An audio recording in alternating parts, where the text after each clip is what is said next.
merci d'être venus nombreux ce soir, que ce soit pour ceux qui sont présents dans la salle et pour ceux qui sont nombreux et encore plus nombreux qui sont en ligne. Il y a de nombreuses personnes en ligne qui ne pouvaient se rendre dans les lieux.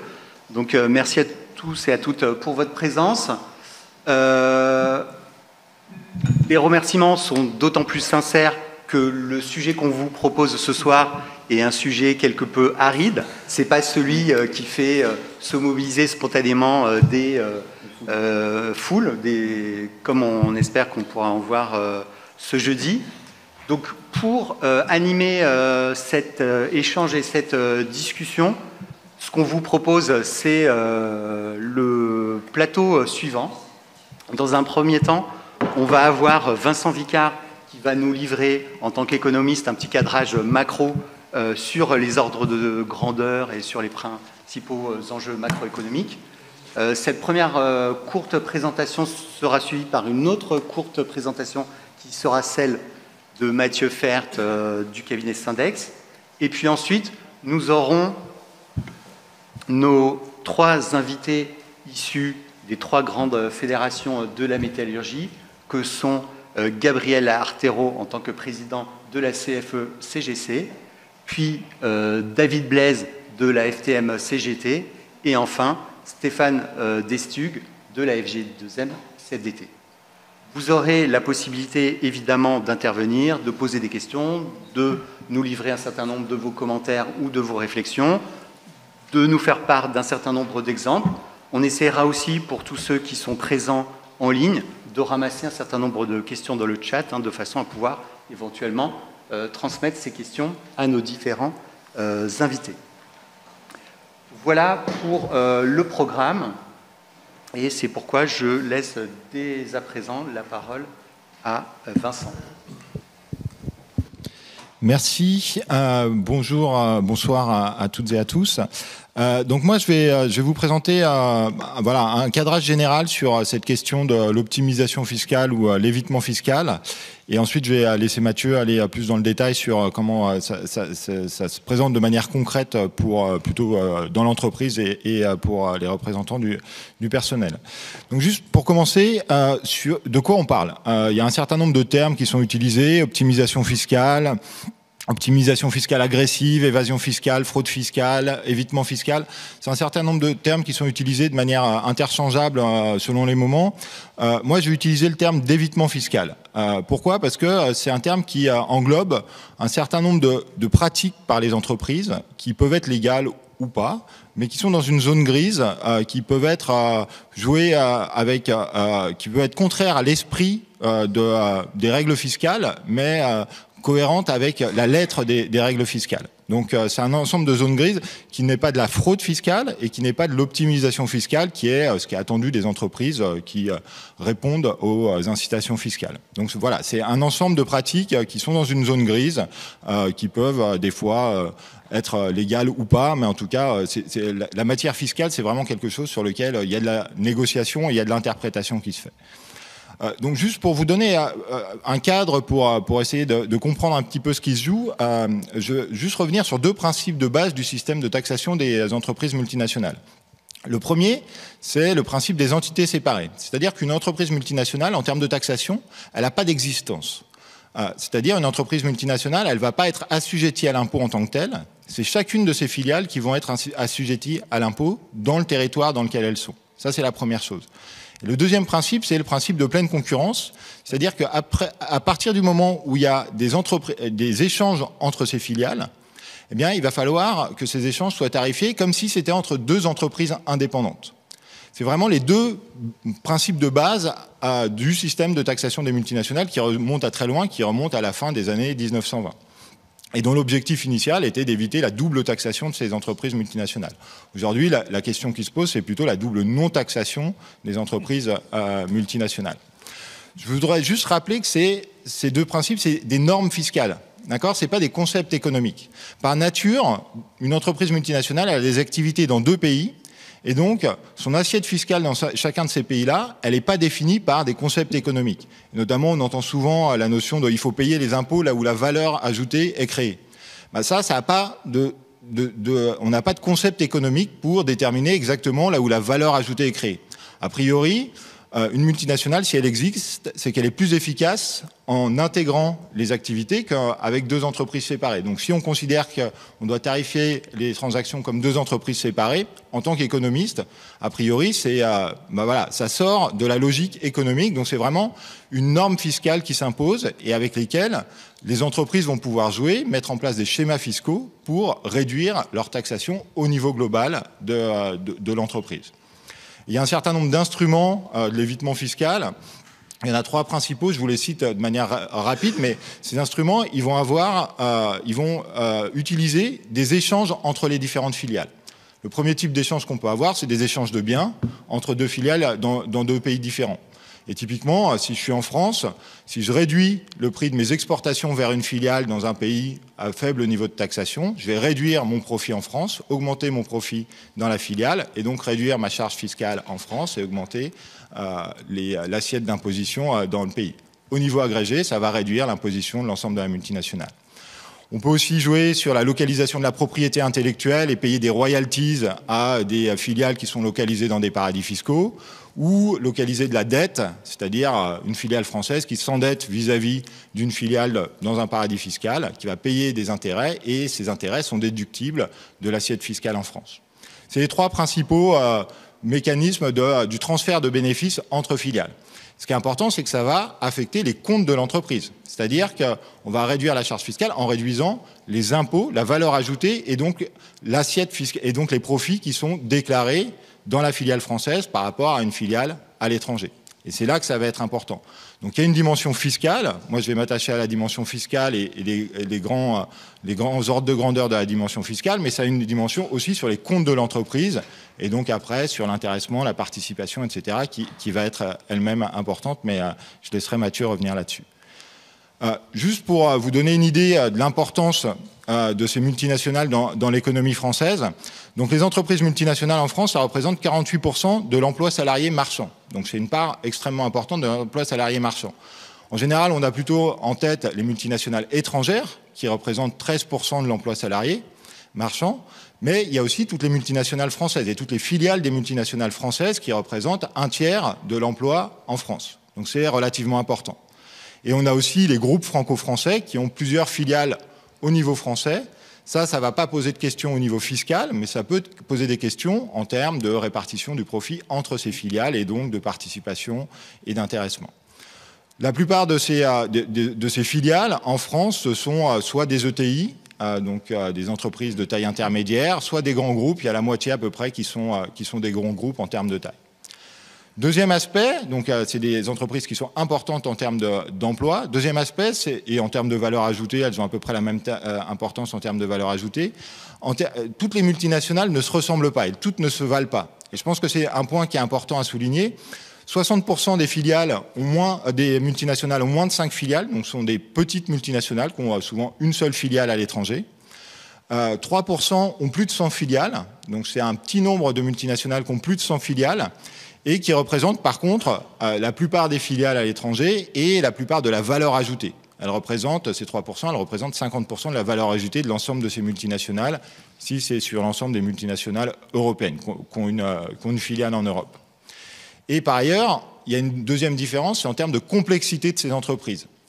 On peut détenir des filiales par l'intermédiaire d'autres filiales qui vont être des holdings, qui vont détenir des filiales et qui vont souvent être localisées dans des paradis fiscaux.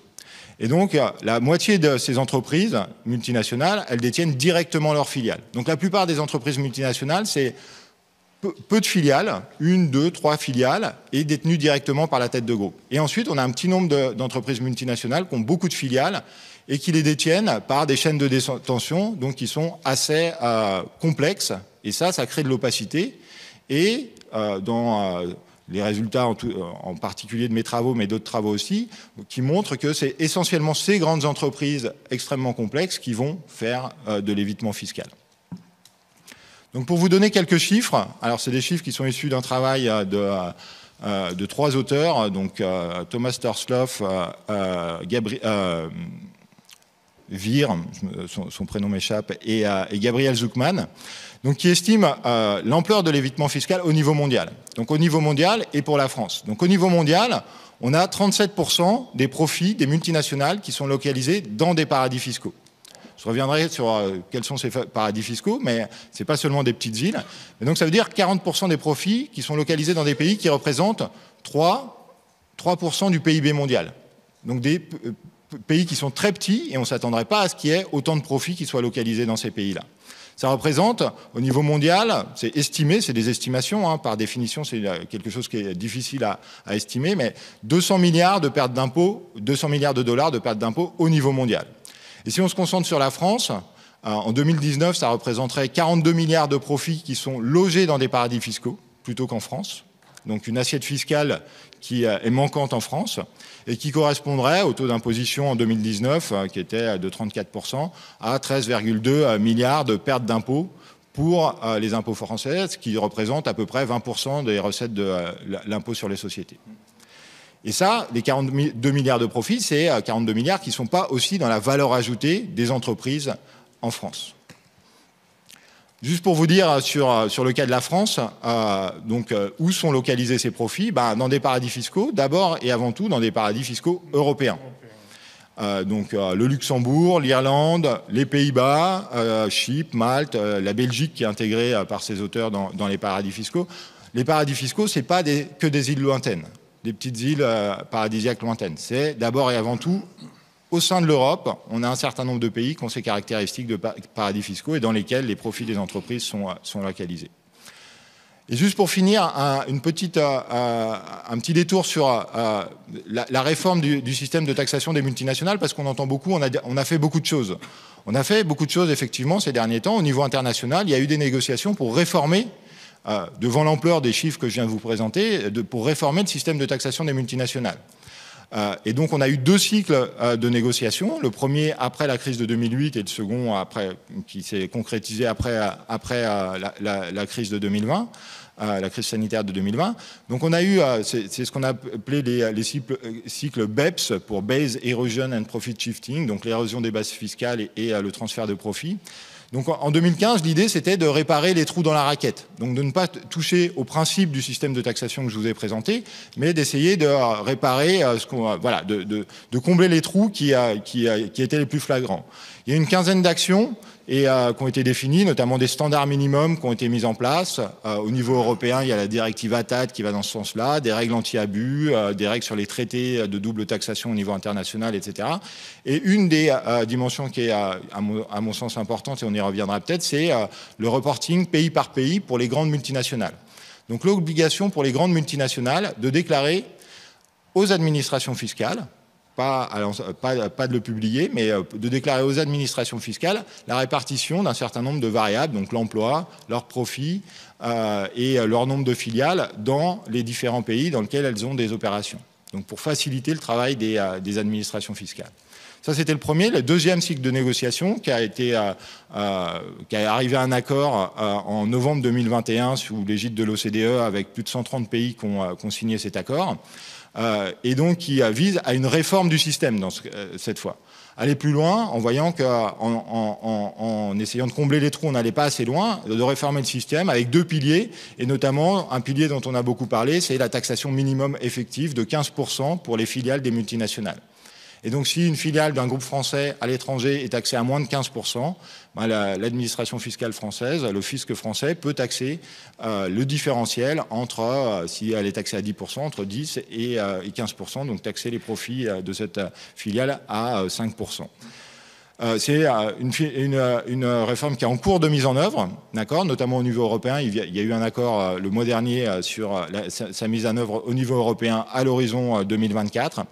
Ce qu'on peut dire pour l'instant, c'est que ces réformes, elles ont eu un impact limité. Donc la deuxième n'a pas encore été mise en place, mais en tout cas la première, elle a eu un impact limité. Et là, je vous ai mis un graphique où on voit l'évolution de ces profits, donc en bleu, l'évolution des profits au niveau mondial qui sont localisés dans des paradis fiscaux. Et vous voyez qu'à la fin, on a éventuellement un plateau à partir de 2015, mais on n'a pas une diminution des profits qui sont localisés dans ces paradis fiscaux. Et donc, on n'a pas, a priori, de diminution drastique de l'évitement fiscal au niveau mondial suite à ces mesures qui ont été prises dans le cadre du premier round de négociation BEPS 1. Voilà, je vais m'arrêter ici et passer la parole à Mathieu. Merci donc pour ce premier cadrage. Mathieu va enchaîner désormais sur les impacts multiples qu'on peut déceler pour les salariés du fait de ces mécanismes qui ont pu être expliqués. Bonjour à tous, donc Mathieu Fert, je suis expert comptable chez Syndex. Et déjà, je suis très content de voir une salle aussi remplie et autant de gens en ligne sur un sujet aride comme les prêts transferts, donc qui a du mal parfois à être porté, y compris syndicalement, et donc c'est plaisant de voir que ça peut débattre autour de ce type de sujet. Donc pour en venir justement sur les impacts sur les salariés et les IRP, ce qu'on peut dire en introduction, c'est le fait que cette thématique de l'optimisation fiscale, de l'évitement fiscal, quelle que soit la terminologie qui est choisie, est souvent traitée uniquement à l'aune des impacts sur les États et sur les entreprises. Sur les entreprises, c'est ce risque dit de double taxation. En gros, c'est des méchants États qui vont taxer une nouvelle fois un revenu qui a déjà été taxé autre part. Et d'ailleurs, il est intéressant de se rappeler que l'OCDE a bâti ses travaux, en tout cas à l'origine sur les questions fiscales, sur cette réduction du risque de double taxation. Donc avec un biais qui était, entre guillemets, très pro-entreprise. On a un basculement à partir du milieu des années 2000, avec l'OCDE qui commence à reconnaître un certain nombre de ses propres failles et qui commence à parler effectivement ouvertement de risque d'érosion de la base fiscale, de l'assiette fiscale pour les États. Et donc c'est ces deux acteurs, ces deux typologies d'acteurs qui sont les plus cités dans la littérature sur la question des prêts de transfert. Simplement, on a d'autres impacts sur d'autres typologies d'acteurs. Certains sont nommés et typiquement au niveau européen, la Commission européenne a beaucoup travaillé sur le sujet en abordant les dossiers Apple, les dossiers Fiat typiquement, par cet angle de la distorsion concurrentielle. Et qu'est-ce que c'est que la distorsion concurrentielle? C'est le fait de constater que Amazon, je ne sais pas, va être en capacité, je cite cette entreprise au hasard, va être en capacité d'afficher un taux effectif d'imposition de entre 5 et 10% sur plusieurs années, quand une PME, elle va devoir assumer ses 25% en France. Et la distorsion concurrentielle, c'est justement le fait de potentiellement ne pas être traité de la même façon quant à l'imposition et parfois au sein même d'un État. Donc ça c'est clairement traité dans la littérature, y compris sur les contribuables, sur le risque de supporter une charge supplémentaire d'impôt pour équilibrer les comptes publics. Par contre, il y a une dernière catégorie qui, elle, est beaucoup moins traitée. C'est effectivement les salariés et les IRP. Et on va essayer de vous souligner effectivement dans la suite de la présentation et d'en discuter avec vous, le fait qu'ils sont impactés au premier chef. Ils sont impactés en tant que contribuables, donc une première fois. Ils sont impactés potentiellement en tant que salariés sur la dimension rémunération, en particulier l'épargne salariale, la participation. Sachant qu'il faut rappeler que la participation est fondée dans sa formule légale sur le résultat fiscal, et donc avec un vrai lien avec la politique fiscale de l'entreprise dans le pays.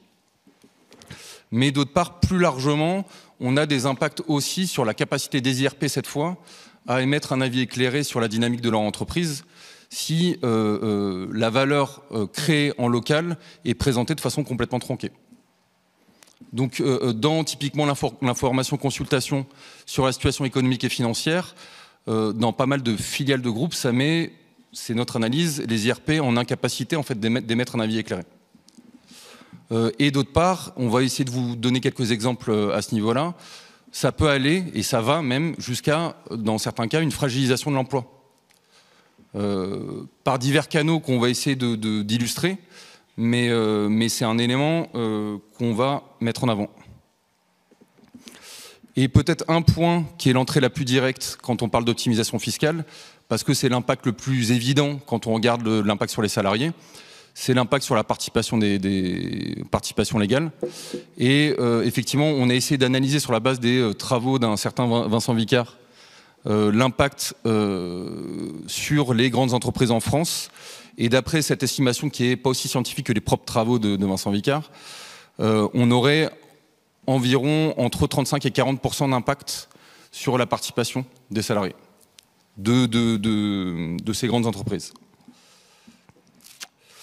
Et peut-être un exemple de la manière dont cette question fiscale, et même parfois un dispositif fiscal qui peut paraître complètement anodin, qu'on va vous présenter ensuite, peut impacter à la fois la rémunération des salariés, mais aussi, dans un premier temps, la capacité des IRP à émettre un avis sur la situation de leur entreprise, et d'autre part, avoir un impact in fine sur l'emploi. Avec le cas d'une fusion entre deux groupes. Un premier groupe qui a son siège qui est colocalisé entre la Suisse et Luxembourg, et qui a pas mal de prestataires partout dans le monde. Et un deuxième groupe qui a son siège en France. Et une nouvelle fois, une myriade de prestataires un peu partout. Alors, qu'est-ce qui s'est passé? Le groupe a décidé de retirer le statut dit d'entrepreneur principal à la France. C'est une notion un peu complexe, mais qui est centrale sur les questions de prêt de transfert. L'entrepreneur principal, il a vocation à récupérer une large part du profit une fois qu'il a rémunéré ses prestataires internes. Donc, c'est un peu central d'être en capacité de déterminer quelle entité va être entrepreneur principal du groupe. Et en l'occurrence, dans ce groupe, le choix a été fait de retirer le statut d'entrepreneur principal à la France pour la simple et bonne raison qu'il disposait d'un dispositif la Suisse et le Luxembourg disposaient de dispositifs de déficit reportable plus favorables que la France. Le déficit reportable, bon, je vais essayer de ne pas vous étouffer avec des concepts comptables ou fiscaux. Le déficit reportable, c'est la capacité de faire de perte passée un actif pour réduire son imposition future. Et il se trouve qu'en Suisse ou au Luxembourg, sur des durées limitées, on peut appliquer 100%. En France, c'est plus ou moins 50%. Et ce directeur fiscal qui ne devait pas forcément savoir qui on était, parce qu'au vu de l'ouverture très large qu'il avait dans les entretiens avec nous, nous a dit de but en blanc, effectivement, il n'y a pas photo, ça nous permet de gagner 1 milliard d'euros sur la valorisation du groupe. Et donc, on est quand même sur un dispositif qui peut paraître complètement anodin. Un déficit reportable, c'est de la cuisine de comptable, en fait. Enfin, de fiscaliste aussi, pour partie, mais c'est pas quelque chose de majeur. Là, ça a un impact directement sur les choix de localisation des fonctions stratégiques du groupe. Et c'est ce qu'on va voir juste après, c'est-à-dire qu'on a eu 2 phases dans ce groupe. Une première phase donc, où la France devient prestataire de services, perd son statut d'entrepreneur principal, ce qui a supposé de supprimer les postes de top management en France. Et de façon induite, la participation est devenue nulle pour plusieurs exercices, parce qu'en plus, les charges de restructuration étaient laissées en local, ce qui est critiquable. Mais la conséquence à moyen terme est aussi intéressante, sachant que donc on a eu tout le top management et les équipes directes des top managers qui ont été supprimées ou transférées. Mais la deuxième étape, c'est qu'effectivement, il n'y avait plus aucun représentant français dans le navire, par la suite, du top management, et qu'il n'y avait plus personne dans les cadres de restructuration, avec 2 phases de restructuration qui ont été lancées, pour défendre les troupes françaises. Donc on est incapable de bâtir un lien direct entre les deux. Simplement, ce qu'on a bien constaté, c'est qu'il n'y avait plus aucun canal de discussion, et que la Suisse et Luxembourg ont vu leur poste être très largement préservé, alors que la France a subi de plein fouet les 2 vagues de PSE. Donc c'est une illustration, il y en a probablement plein d'autres, mais elle est révélatrice quand même du fait qu'un dispositif qui peut paraître complètement mineur peut avoir in fine des impacts sur la stratégie du groupe et sur l'emploi en France, au-delà de la question des rémunérations des salariés. Donc, in fine, on a effectivement tout ce débat à l'heure actuelle sur le partage de la valeur ajoutée, avec des discussions qui sont engagées sur le sujet, des négociations qui pourraient être enclenchées. Mais ce qu'on peut dire, c'est qu'il y a une question centrale avant de parler du partage de la valeur ajoutée, c'est effectivement de parler de sa taille. C'est-à-dire définissons l'assiette avant de parler de son partage.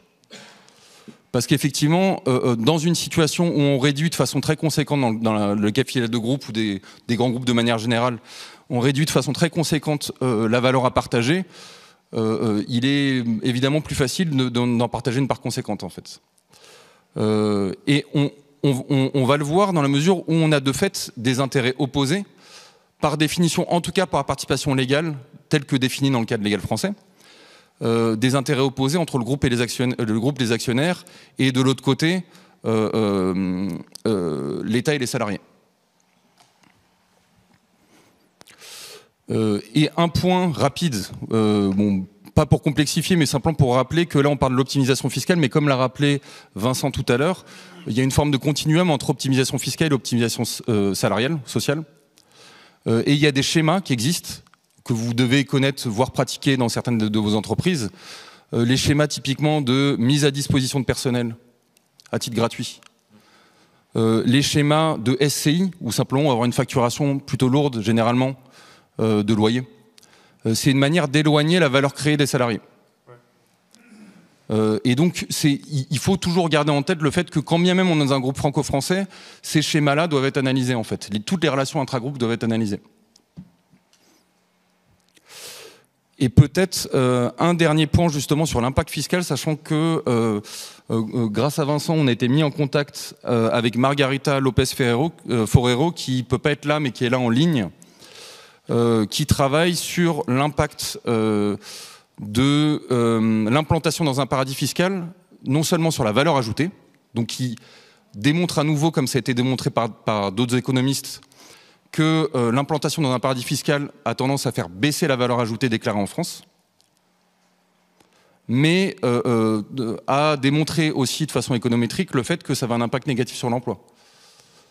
Et ça, pour le coup, c'est une nouveauté qu'on a choisi de mettre en avant ici parce que le constat nous semble intéressant et on le constate sur un certain nombre d'entreprises pour des raisons diverses. Et donc, Margarita a démontré ici qu'on a une baisse d'environ 8,6% de l'emploi suite à l'implantation, la création d'une filiale dans un paradis fiscal.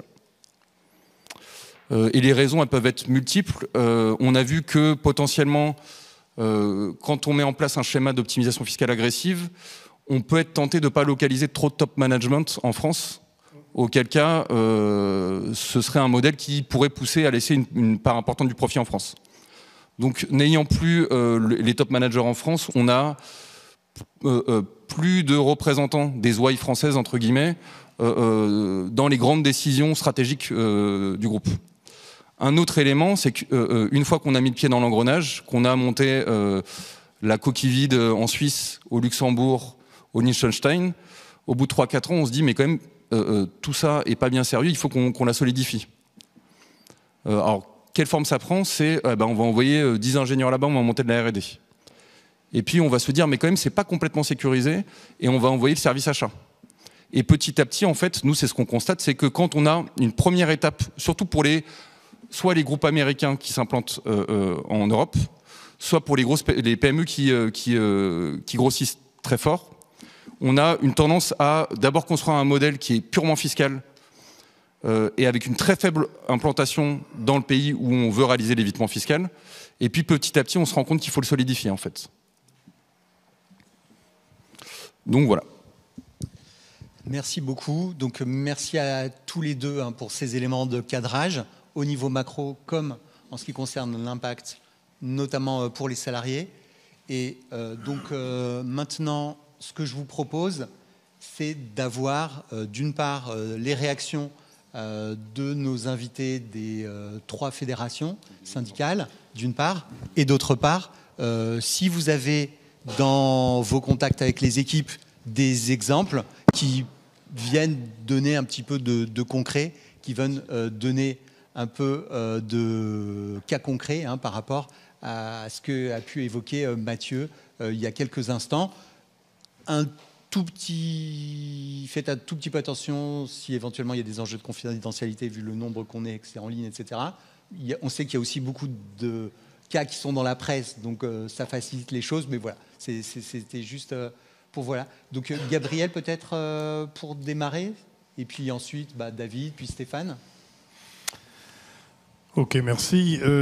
Alors, Vous prenez les précautions oratoires pour dire attention, mais bon, il y a des cas qui sont dans la presse. Bon, je vais mettre les pieds dans le plat directement. Hein. Il y a un cas qui nous est cher, si je puis dire, au sens propre comme au sens figuré, dans le champ de l'industrie, de la métallurgie en particulier, un des représentants ici présents, c'est le cas de General Electric. Alors, je cite volontairement parce que de toute façon, le parquet financier est saisi et instruit.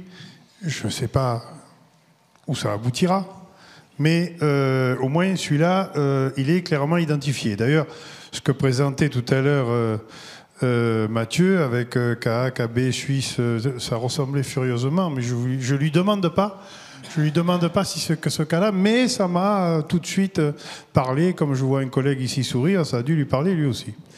Notamment quand on géolocalise les dirigeants, quand le pouvoir de décision translate de la France à la Suisse, par exemple, ça nous interpelle immédiatement. Alors, voilà, je cite ce cas-là. Vous voyez, je suis allé franco.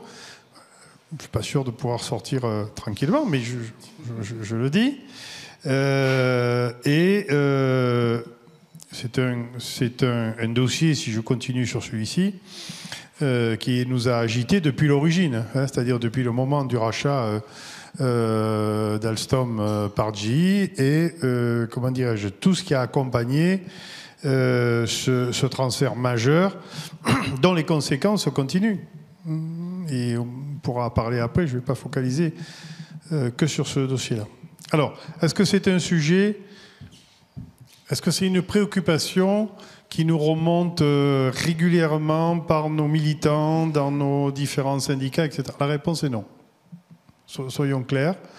Ce n'est pas le sujet de prédilection des militantes et militants, et notamment dans les grands groupes, parce que quand ça va à peu près bien, ce n'est pas ce sur quoi les salariés et les militants se penchent.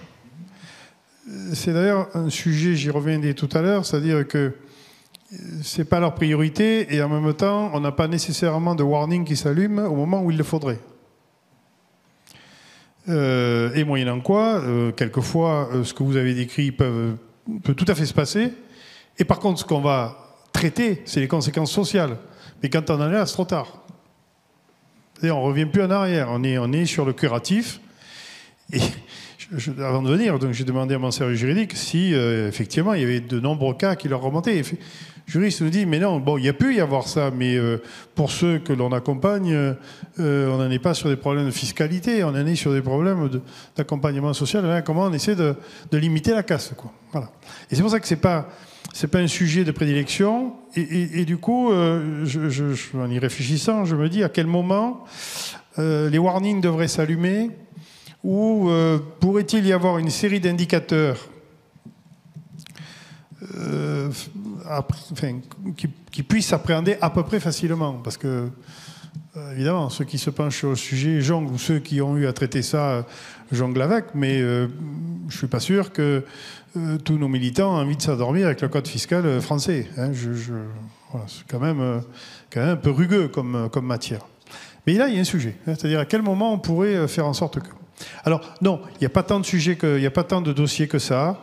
Par contre, oui, quand on regarde les conséquences et quand, sur un cas typique, je l'ai cité en tout premier lieu, on regarde les conséquences que ça peut avoir en longitudinal, alors oui, c'est un dossier c'est une thématique qui devient prégnante parce que, quelque part, ça s'apparente à... au mieux dériver des bénéfices au profit d'autres. Au pire, ça s'appelle aussi désosser un certain nombre de structures ou, pour faire recours, installer la gale sur son chien pour pouvoir mieux le traiter ensuite, quoi. Voilà, et sans même parler des problèmes d'investissement qui vont avec. Alors, évidemment, je ne vais pas être trop long, mais c'est à la fois un sujet important, aride, et en même temps, ce n'est pas tout de suite dans la préoccupation de nos militants. Pourquoi ? Parce que quand ça va à peu près bien, je vous le fais court et de façon un peu provocante, quand il y a de l'intéressement et de la participation, les salariés sont plutôt contents, ils ne vont pas chercher à démonter tous les éléments qui leur sont donnés, si tant est qu'on leur donne tous les éléments. Je pourrais revenir sur la qualité de la BDES, c'est ce qu'on y trouve. Bon, on pourrait y passer toute une soirée. Point 1, point 2, on a des collègues fiscalistes. Alors là, je peux assurer que oui, dans tous les grands groupes, il y a des fiscalistes qui font de l'optimisation. Alors non seulement il y en a, mais on les connaît, voire éventuellement peuvent être adhérents. Autant dire qu'ils ne s'épanchent pas sur leur travail. Hein. Évidemment. Bon. Et j'en connais qui d'ailleurs voilà, disent ben oui, c'est mon job. Alors, est-ce que c'est répréhensible? Pas forcément. Et je vais laisser la parole à mes collègues. Alors, c'est pas forcément répréhensible parce que là, qui dit optimisation n'induit pas nécessairement évitement. Quoique, ça se discute, hein? Ça se discute. Parce qu'on évite de tenter, voilà. Je pense que la frontière est ténue. Et puis, est-ce que c'est, comment dirais-je, est-ce que c'est toujours le bon calcul pour les salariés que nous représentons? Parce que c'est toujours pareil. Ça dépend comment on prend le sujet, quoi. Hein? Je termine en disant, et ça je suis très intéressé pour avoir un exemple. Est-ce que, dans l'exemple que l'on connaît en France, on va dire de sociétés étrangères qui ont des filiales en France et qui ont fait ce type d'approche, est-ce que, et j'en ai pas honnêtement à ma connaissance, est-ce qu'il y a un exemple précis où la justice ou le parquet financier aurait redressé fiscalement, ça existe peut-être, mais et où les salariés, in fine, auraient retrouvé, je dirais, les subsides qui leur auraient été soustraits précédemment? Je ne suis pas sûr. Enfin, on en discutait avec mes collègues en venant, c'est-à-dire, bon, on ne connaît pas d'exemple où il y a eu redressement fiscal, oui, mais redressement de la participation, de l'intéressement, je ne connais pas d'exemple, mais on veut bien en entendre s'il y en a dans notre champ. Donc voilà, c'est un sujet pas très facile à manier.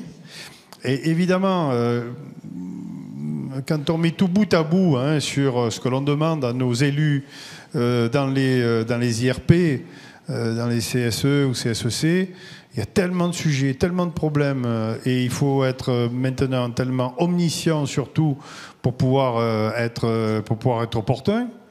Et alors avec les ordonnances, bon merci les ordonnances. Donc vous savez que c'est en plus dans les grandes structures que la réduction a été la plus forte. Donc on demande à nos militants de porter tellement de sujets que j'ai l'impression que celui-là ne vient que quand c'est énorme. Voilà. Sauf que quand c'est énorme, et je repense à mon premier exemple, quand c'est énorme, c'est compliqué à rattraper, quoi. Parce que là, c'est une mécanique lourde. Puis on reviendra dans la précision. Merci. David ? Oui, donc bonsoir à toutes et tous. Donc moi, David Blaise pour la FTM-CGT. Je suis délégué syndical central dans le groupe ArcelorMittal, hein, donc un gros groupe du CAC 40. Mais j'y reviendrai parce que je prendrai pour exemple justement mon groupe, puisqu'on a parlé notamment du partage de la valeur.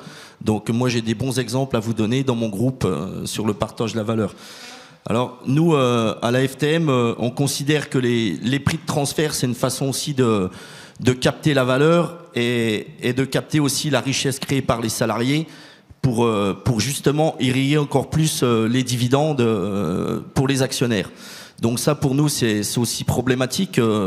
Donc on le voit de plus en plus, ce partage de la valeur, notamment sur le salaire. Là, on a évoqué participation, intéressement, hein. Mais nous, à la CGT, dans la période, nous, ce qu'on porte aussi, c'est l'augmentation des salaires. C'est ce qui est important. On le voit bien, notre système, on a des gouvernements qui nous disent que le système social est en difficulté, qu'on n'a plus d'argent dans les caisses de l'État. Mais d'autre part, c'est pas les participations et les intéressements qui vont résoudre ça, puisque c'est pas nous, ce qu'on porte, c'est un salaire socialisé, quoi, qui irrigue les caisses de l'État. Justement, on est en plein dedans avec mes deux camarades sur les retraites, hein. Donc derrière, il faut aussi des cotisations qui rentrent dans les caisses de l'État. Donc ça passe aussi par l'augmentation des salaires. Donc je vais vous prendre l'exemple de mon groupe que je connais très bien. Donc en 2021, c'est 15 milliards d'euros de bénéfices. Sur 2022, les 9 premiers mois, c'est 9 milliards d'euros de bénéfices. La part des salaires, l'augmentation des salaires en 2023, c'est 4,4% d'augmentation générale des salaires. En parallèle, depuis 2020, c'est 6 milliards d'euros qui ont été versés aux actionnaires. Donc on le voit bien, on a ces sujets de partage de la valeur, mais on voit bien que le partage de la valeur, il va toujours dans le même sens, quoi. Il va dans le sens des actionnaires. Donc là-dessus, on nous dit nos représentants du personnel ne prennent pas en compte ces sujets, justement, ces sujets fiscaux. Mais nous, justement, à la FTM, on travaille sur ce sujet. On vient de mettre en place un livret sur le coût du capital qui explique bien tous ces mécanismes et puis qui peut aider justement nos camarades dans les CSE pour intervenir sur ces mécanismes financiers. Donc je pense qu'on a des moyens aussi dans les organisations syndicales d'emmener des outils aux camarades dans les CSE pour qu'ils puissent intervenir notamment sur des sujets comme ça. Je voulais juste encore vous donner une donnée. Hein. Donc dans la métallurgie, la part du travail se situe à un niveau extrêmement faible. En 2019, la part de la valeur ajoutée destinée au travail était de 63%. Elle était de 75% au début des années 80. Donc on le voit bien, quand on me parle des mesures fiscales, on le voit bien que ça a un impact aussi justement sur la répartition. Voilà, merci. Merci, bonjour à toutes et à tous, bonjour à ceux qui nous suivent en ligne. Alors sur la question, est-ce que... Alors l'optimisation fiscale, moi j'avais juste un chiffre qui m'a marqué, c'est Vincent tout à l'heure, il me semble qu'il disait... ou Mathieu, c'est plus de 13,2 milliards d'optimisation de recettes fiscales perdues. C'est con, le déficit pour les retraites, c'est 13,5 milliards. Je sais pas, juste, il y aurait plus que 0,3 à trouver, quoi, si on les rattrapait. Du coup, peut-être que ça vaudrait le coup qu'on les rattrape. On n'aurait pas besoin d'aller dans la rue jeudi. Et je pense que c'est important parce qu'au-delà, effectivement, du partage de la valeur, il y a aussi tout ce qu'en n'engrange pas l'État.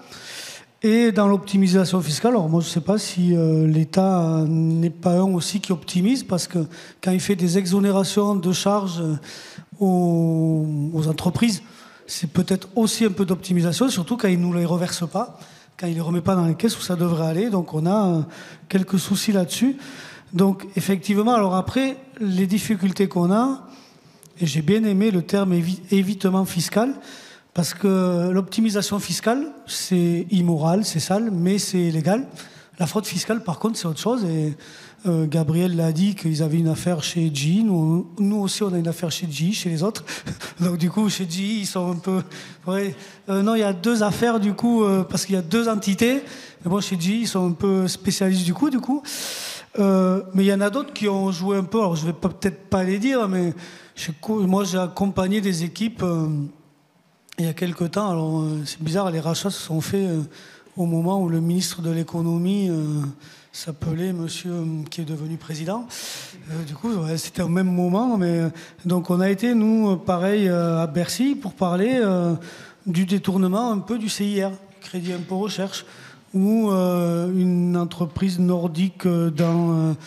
non, je ne le dirai pas, mais voilà, fait aussi largement, a usé largement d'aller chercher du CIR pour derrière, pour autant mettre des emplois ailleurs qu'en France. Donc on fait travailler des gens et sur lesquels on fait payer les études du coup aux Français. Et donc ça pique un peu, comme on dit. On a la même difficulté, je pense, que nos autres collègues, c'est que c'est compliqué d'aller se saisir de ces affaires. C'est compliqué de se saisir de ces affaires parce qu'il faut mettre le nez dans les comptes. C'est pas forcément toujours les préoccupations de nos collègues, c'est pas forcément les compétences. Et donc il faut qu'on puisse les aider dessus, sur ces sujets-là. Il y a plusieurs sujets à apporter. Donc nous, par exemple, dans notre fédération, on essaye de former un peu nos collègues, mais il faut aussi donc leur former, mais pas que, parce que quand on lit un compte de résultat, une IAS fiscale, je sais pas, on va regarder si le résultat est bon à la fin, on va être content. Or, peut-être que quand on voit des choses qui nous paraissent bizarres, les prix de transfert, c'est super joli, mais quand ça monte d'un coup, quand ça descend d'un coup, il faut peut-être se poser la question. Et je pense que là, souvent, nous, on a du mal on a pourtant des formations à notre catalogue, on va dire, sur le sujet. Nos élus CSE, ils ont une journée d'initiation à la compta, mais derrière, il faut qu'on aille plus loin. Et ce n'est pas des formations qui font toujours recette. On a à nos catalogues des formations sur agir sur la stratégie d'entreprise à travers la comptabilité. Malheureusement, on a un peu de mal à la mettre en route. Et pour autant, il faut que ça passe par là, mais c'est compliqué. On pourra développer un peu plus après, mais ça, c'est vraiment compliqué pour nous.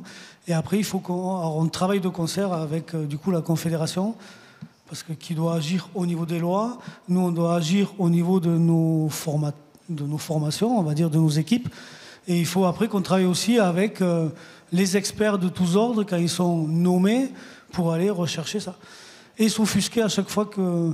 Nous, on s'est offusqué. Laurent Berger s'était fortement offusqué quand Stellantis nous a dit « Ah ben ouais, mais parce qu'on devient un super grand groupe, on a besoin de créer un siège en Hollande. » Mais non, mais c'est rien, rassurez-vous. Ben, oui, vous l'avez montré tout à l'heure, les paradis fiscaux, ils sont en Europe. Et notamment en Hollande, excusez-moi, mais voilà, il faut le dire aussi. Je vais donner, sans les citer, enfin, je vais essayer d'amorcer d'autres exemples sans trop se mettre à découvert, parce que j'ai compris qu'on risquait de sortir avec les menottes. Donc, alors, il y a prescription. Moi, je suis issu d'un grand groupe que je ne citerai pas, mais qui fait des avions. Il y en a plusieurs. Et évidemment, comme a dit Stéphane, c'est ancien, hein, c'est au moment de la création de l'entité, qui portait pas ce nom-là d'ailleurs à l'époque, et on était très, très à cheval sur mais les sièges opérationnels, où vont-ils être? Où vont-ils être? Et alors il y a un débat, puisqu'il y avait un partage des activités, et finalement, ça a été une entité bicéphale d'ailleurs. Et puis on nous dit ben non, il y aura un siège, vous inquiétez pas, il y en aura un à Toulouse et l'autre à Hambourg. J'ai toujours rien dit, hein. Et par contre, le siège de la maison mère sera à Amsterdam. Ah, à côté de Schiphol, c'est pratique, vous arrivez à l'aéroport, vous traversez, je l'ai fait plusieurs fois, vous allez directement. Et donc je lève la main, question de Béotien, hein. Et on me répond, mais non, monsieur Arthur, vous n'avez pas bien compris, entre Paris et Hambourg, le milieu, c'est Amsterdam. Voilà. Alors ça nous a fait sourire au début, moins après quand on a compris un certain nombre de choses. Et effectivement, comme a dit Stéphane, on n'a pas beaucoup de prise là-dessus. Mais c'est quand on commence à démonter les mécaniques qu'on se rend compte que ce n'est pas anodin. Le représentant est ici dans la salle, une autre société qui fait, je dirais, des antennes pour la téléphonie, entre autres, des câbles, que sais-je encore, a été vendu à un grand groupe européen. J'ai toujours pas donné le nom. Hein. Et il se trouve que tous les brevets ont été transférés à la société mère. Allez, circuler, c'est parti, à celui qui a acheté. Bon. Du coup, ils détiennent les brevets.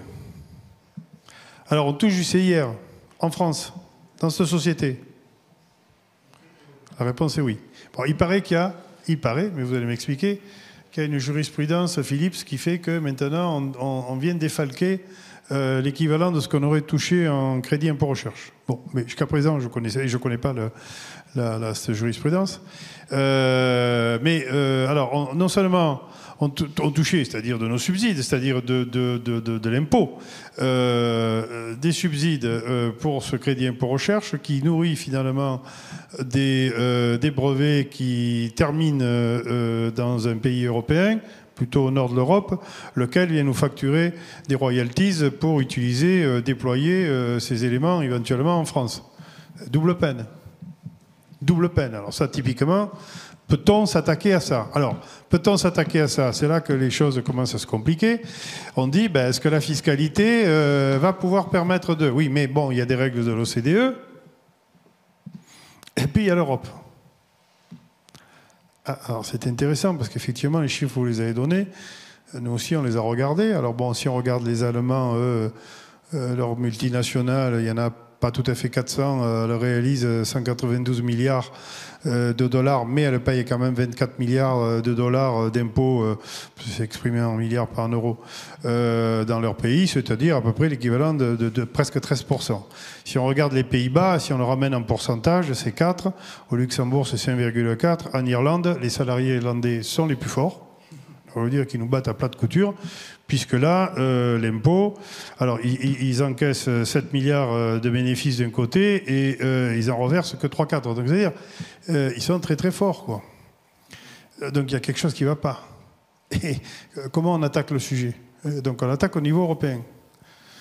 On va tout de suite nous dire, ah oui, mais attendez, perte de souveraineté, c'est pas possible, si tout se passe au niveau européen, on n'a plus de levier en France, comment on traite le sujet? Je me retourne vers l'économiste, histoire de, voilà, d'avoir une discussion intéressante. Comment on attaque le sujet? Et puis, de vous à moi, on peut continuer à jongler comme ça, puisque quand on démonte un peu plus la mécanique, pour ceux qui y sont dedans, j'ai donné un exemple tout à l'heure, alors c'est évidemment les frais de siège. Bon, généralement, c'est pas ce qui va peser le plus, mais on m'a cité l'exemple des pièces détachées. Ah, là, quand il s'agit de grosses pièces détachées, quand on fabrique de grosses turbines, ah, là, ça fait cher. Ça fait très très cher. Alors non seulement on les fabrique en France, tu n'as pas le droit de la vendre plus cher que à ton camarade suisse qui lui le reprend, qui fait aucune valeur ajoutée dessus et qui va la revendre au client 4 fois le prix. Par contre, les bénéfices, c'est lui qui prend. Ça ne revient pas en France. Alors non seulement tu as subi les charges qui sont les tiennes dans l'établissement concerné, tu supportes tous les frais qui vont bien, ton obligation de te mettre à niveau au plan technique, etc. Et par contre, tu n'as pas de retour sur investissement, si je puis dire, enfin sur la valeur plutôt, sur la valeur ajoutée. Là, ça commence à poser des problèmes sérieux. Comment on attaque un sujet comme ça? Et on pourrait aller encore plus loin, hein, évidemment, on va trouver des choses de lower. Bon. Tout le monde sait que c'est un petit état artificiel dans lequel il y en a quelques-uns qui viennent déposer un certain nombre de choses. Bon, alors c'est peut-être l'extrême, mais face à ça, alors il y a la loi, il y a la justice, c'est parti. C'est des choses au long cours qu'il faut supporter. Et je reviens à la formation ou à la sensibilisation. Ça nous amène à considérer que, bien sûr, on a, via notre centre de formation, des formations d'un jour ou 2 jours sur comment lire une liasse comptable, qu'est-ce qu'il faut aller chercher dans les bilans, regarder les investissements, etc., etc. Bon, mais ce qui nous manque probablement, c'est comment dirais-je, cette sensibilisation qui va amener à ce que des militants se disent à un moment donné, ah tiens, quand ma filiale française progresse plus en matière de résultats, bon j'ai un bon chiffre d'affaires, mais mon résultat il stagne, mon ROI il est plafonné, alors que le groupe surperforme, il se passe quelque chose. Il se passe quelque chose.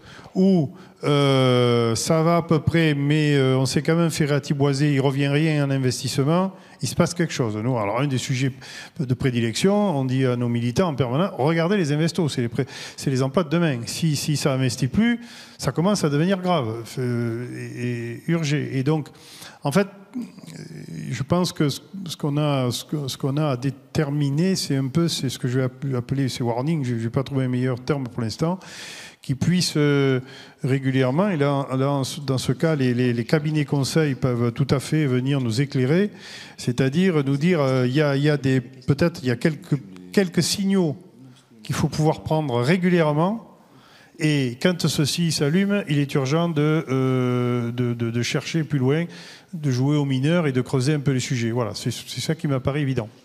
Alors, merci. Plusieurs questions. N'hésitez pas, du côté de la salle, à lever la main, à intervenir éventuellement. Il y a un micro qu'on va pouvoir faire circuler. Mais juste en attendant, il y a plusieurs questions assez brèves qui ont été posées, et puis on reviendra sur certaines qui viennent d'être posées à l'instant par Gabriel, mais dans le chat, par exemple, il y en avait une, c'était les coquilles vides sont-elles obligatoirement à l'étranger? Je pense que tu peux répondre, Mathieu, très rapidement. L'exemple qu'on donnait, typiquement de mise à disposition à titre gratuit, typiquement, c'est un exemple franco-français où on peut avoir justement une coquille vide, et l'intérêt, c'est bien d'y loger du profit, en fait. Les SCI, c'est le même mécanisme, en fait. Ouais. Excusez-moi d'intervenir. Est-ce que ça dérange l'État? Ça, pas forcément, ça lui revient. Si ça reste sur le territoire français. C'est le problème, c'est que les flux franco-français, de fait, ne vont pas être analysés par l'administration fiscale. Par contre, il y a une dimension qui est l'intérêt social de l'entité, qui peut être regardée de près, y compris sur des questions juridiques. Mais... Il y avait une autre question et j'ai vu que au moment où on en a parlé, c'était sur les questions de redressement. Mais je pense que Mathieu, tu peux en dire un mot. C'est quoi? Par rapport aux décisions de justice. Et peut-être que si vous souhaitez compléter, ce sera avec plaisir. Et ouais. Alors sur les questions de redressement, plus largement, je pense qu'il y avait une question de quand bien même on a une décision de justice, mettons sur le plan pénal ou une amende, qu'est-ce que les salariés ont à gagner? Je crois que, pour résumer, je l'ai compris comme ça. Et c'est une vraie question, sachant que on a une jurisprudence qui est très défavorable, qui dit pour l'instant que l'attestation du commissaire aux comptes est irréfragable dans les démarches des IRP pour obtenir réparation pour les salariés. Ça veut dire quoi? Ça veut dire qu'à partir du moment où le commissaire aux comptes a tamponné, et si on ne remet pas en question son travail, c'est terminé. Mais ce qui veut dire que dans cette démarche-là, si on a envie effectivement de construire de bout en bout la démarche, il faut aller très en amont, questionner cette intervention du commissaire aux comptes qui, en tout cas de notre expérience, régulièrement ne regarde pas cette question de l'optimisation fiscale, parce qu'il considère que ce n'est pas dans son périmètre d'audit. Or, on peut quand même s'interroger quand on a des auditeurs qui certifient l'image fidèle des comptes dans des filiales avec des comptes complètement intégrés. S'ils ne regardent pas les prix de transfert, on peut se poser des questions sur la portée de leur attestation. Oui, le micro marche. Donc je suis Anne Deharo, je suis administratrice de l'UGICT CGT. Mais avant d'être administratrice de cette structure syndicale, j'étais déléguée syndicale CGT de Wolters Kluwer France. Donc une entreprise qui a été victime d'un montage financier. On a fait de la procédure, on s'est battu et ça a abouti à une jurisprudence catastrophique devant la Cour de cassation, devant la Chambre sociale. Mais, alors, nous, on a eu un rebondissement parce que 3 des magistrats de la Chambre sociale qui ont statué dans cette affaire étaient en fait aussi salariés de l'entreprise Wolters Kluwer France, ce qui est embêtant quand on est un haut magistrat. Donc c'était le président et le doyen. Et nous les avons poursuivis devant le CSM. Le CSM a dit qu'il y avait bien des manquements, mais que ce n'était pas suffisant pour constituer des fautes. Et c'est une affaire qui maintenant est pendante devant la Cour européenne des droits de l'homme et on attend le jugement pour cette année. Bon, évidemment, moi j'ai été licenciée, voilà. Enfin bon, bref. Donc voilà. Mais on était une équipe intersyndicale qui a décidé que, la compta, le droit fiscal, le fric, les flux financiers, c'était notre affaire. Pourquoi? Parce que, d'abord parce qu'on avait tous perdu notre participation. Et ça, c'était quand même très embêtant. Et moi, j'ai perdu 2 mois et demi de salaire par an. Je travaillais aux éditions Lamy. Excellent résultat. Du jour au lendemain, il n'y avait plus rien. Le montage était frauduleux. On a mis 10 ans à le savoir. Je le dis, tous les experts comptables officiels, on a eu une fusion interne, qui sont intervenus, tout le monde a menti. Donc, alors, moi, ce que je veux dire, le message que je veux porter, premièrement, la question de l'optimisation fiscale et plutôt de l'évitement fiscal et la question de la financiarisation des entreprises, c'est une question qui intéresse les syndicalistes, toute étiquette confondue. Et normalement, on devrait être préoccupé de ça en premier. Parce que le capitalisme nous fait un sale coup. Moi, j'ai été déléguée syndicale pendant 24 ans dans l'entreprise et j'étais devenue un espèce... Alors, au fur et à mesure que les moyens de l'entreprise, du groupe, se réduisaient, et ben en fait, c'était les équipes syndicales qui faisaient office de service du personnel et je m'épuisais, comme mes collègues des autres syndicats, tous les élus, tous les représentants du personnel, tous les mandatés, on s'épuisait à s'occuper des salariés. Et quand vous faites ça, au bout d'un moment... Ben, vous ne faites pas de syndicalisme. Alors, vous vivez des aventures humaines extraordinaires, hein, ça remplit une vie. Sauf que, quelque part, vous ne remplissez plus votre rôle de syndicaliste qui, me semble-t-il, est au moins d'interroger la justice du système dans lequel on se déploie, dans lequel on vit et on travaille. Là, pour moi, il y a une urgence absolue à questionner les questions financières. Pas simplement parce que la participation, ce n'est pas du salaire, etc., mais parce que, et on le voit bien, en tant que salarié, on est grugé 2 fois. Et on est grugé d'abord, en tant que salarié, on perd des sous, mais il n'y a pas que ça. On vit dans un monde où tous les services publics dont on a besoin pour vivre correctement sont laminés par une érosion de leurs moyens qu'on ne croyait même pas possible. Aller à l'hôpital, maintenant, c'est prendre un risque. L'éducation nationale, je ne sais pas combien de temps ça va tenir. On ne peut pas continuer à vivre dans un pays où, systématiquement, là où se produit le plus de richesse, on échappe à l'impôt. C'est juste, pour les citoyens que nous sommes, par rapport à nos enfants, à nos petits-enfants, c'est pour moi inenvisageable. Alors, il y avait une parole... d'un vieux syndicaliste américain, j'ai oublié son nom, et il était en prison avant d'être... il a été condamné à mort. Il avait écrit une jolie chanson du folklore américain qui disait « Arrêtons de nous plaindre et organisons-nous ». Bon, moi je crois qu'il faut véritablement s'organiser et il faut avoir... Alors, moi je suis juriste, j'ai une formation de juriste. On a en France une très mauvaise jurisprudence, mais elle peut se combattre. Ce que j'ai compris avec l'affaire Wolters-Kluwer, c'est que le droit comptable, qu'on néglige absolument et qu'y compris certains fiscalistes négligent, doit être questionné, interrogé et en tout cas maîtrisé. Et nous devons, en tant que syndicalistes, dans nos organisations, nous préparer, nous former et pouvoir organiser des secteurs, des groupes, des collectifs, enfin, tout ce qu'on veut, prêts à aider les camarades et prêts à aider à faire de la jurisprudence.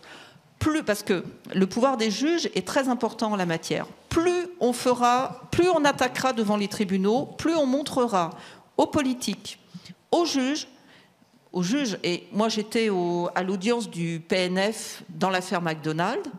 J'étais très contente d'entendre, donc là c'était une affaire qui avait été initiée par un comité d'entreprise où on avait pu avoir un secrétaire CGT et on avait dans le groupe de travail qu'on anime repris ce dossier parce qu'au début il était mal enclenché puisqu'ils avaient porté plainte pour fraude fiscale alors qu'il faut porter plainte pour blanchiment de fraude fiscale. On a pu réorienter le dossier et ça a débouché sur la saisine du PNF. Donc le PNF, j'étais à l'audience, et qu'est-ce qui se dit? Il y a un des magistrats qui prend la parole et qui fait remarquer que l'amende record qui a été donnée, plus le rattrapage fiscal, c'était 1,245 milliard.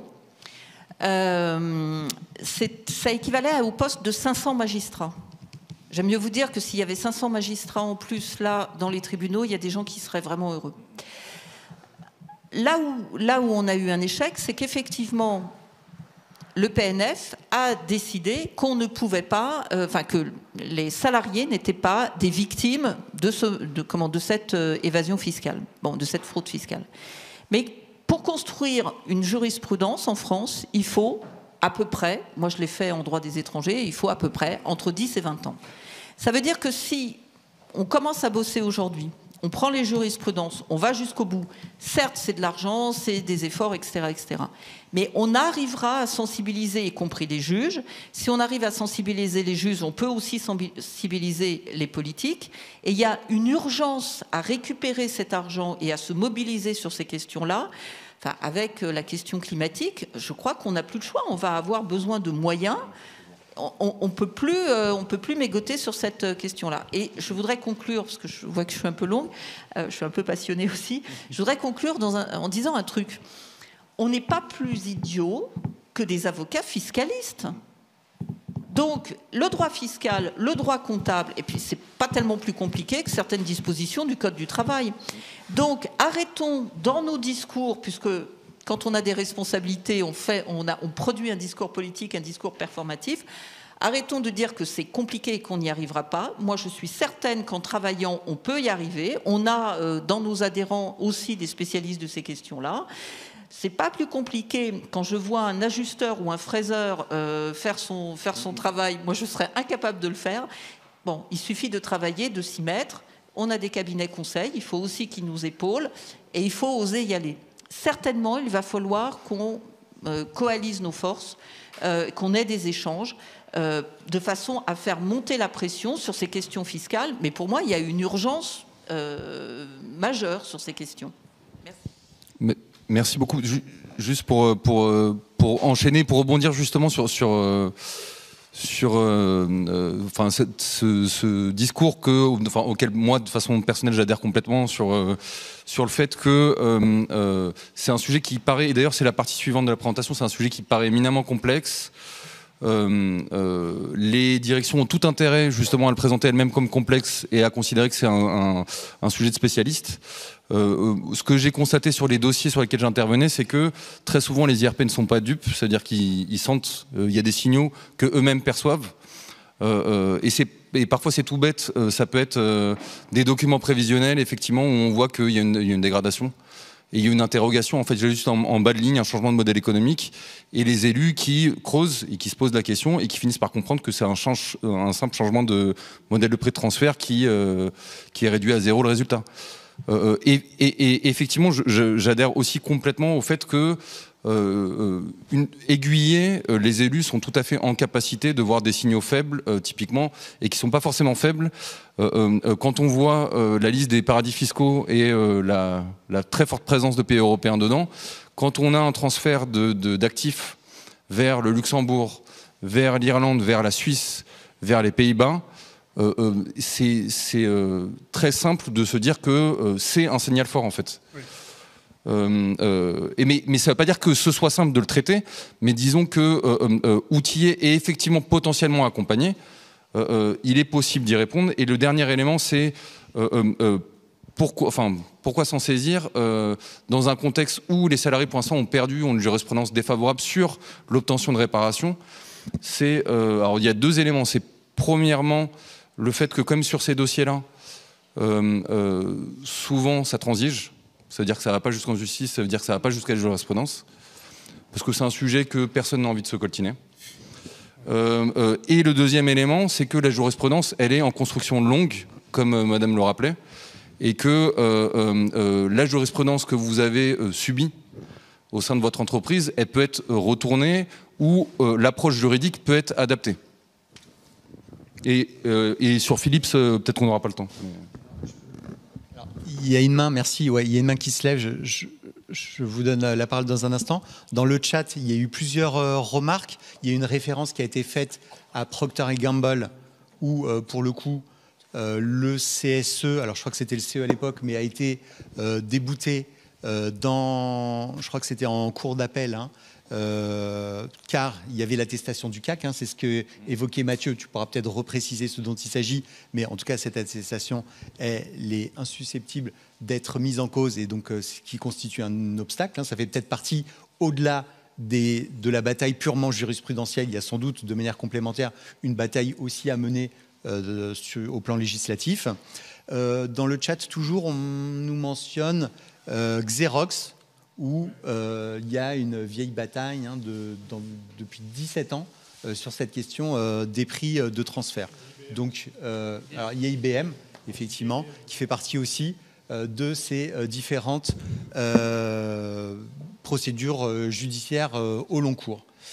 Juste peut-être, je crois que Vincent, alors il y avait une question dans la salle, je me tourne juste du côté de Stéphane. David, c'est bon ou pas de commentaire? Alors, ok. Alors, elle est très courte. Gabriel, alors, et puis après. Je partage en partie ce que vous dites. Et alors, d'autant que, alors, c'est vrai que le droit, c'est le droit. Il faut juste vouloir y rentrer, et que ce soit celui-là ou un autre. Quand je dis c'est compliqué tout à l'heure, c'est pas compliqué en tant que tel. Ce qui est compliqué, c'est la masse des sujets auxquels il faut s'attaquer. Et effectivement, il faut un peu serrer les choses et un peu spécialiser. Simplement, là où je rejoins pleinement, c'est que je vais vous donner un retour par personne interposée, et que ceux qui conseillent les entreprises, les employeurs, j'ai eu un jour un éminent conseilleur de grandes entreprises qui m'a dit: vous vous plantez, en fait, c'est pas le DRH qu'il faut que vous alliez voir, c'est le DAF. Et celui avec lequel il faut que vous arriviez à vous battre, c'est lui. Alors, sauf qu'ils ne sont pas habitués à nous voir. Au mieux, au pire, ils ne veulent surtout pas nous voir. Et quand on les a en face, ils ne veulent pas nous donner grand-chose. Et donc, voilà, c'est un peu le sujet. Mais en fait, c'est avec eux qu'il faudrait véritablement habituer nos militants à, entre guillemets, à ferrailler, je viens de la métallurgie, plutôt qu'avec les DRH qui, généralement, ne savent pas, ou quand ils savent, vont se cacher derrière le DAF, bien entendu, quand ils n'y sont pas rattachés. Oui, je voulais intervenir, Philippe Petit-Colin, CFSGC General Electric. Qu'est-ce qu'on peut faire? La première étape, en fait, c'est la prise de conscience. C'est-à-dire qu'en fait, l'évasion fiscale, c'est pas uniquement la participation, c'est pas les caisses de l'État, c'est en premier lieu l'entreprise.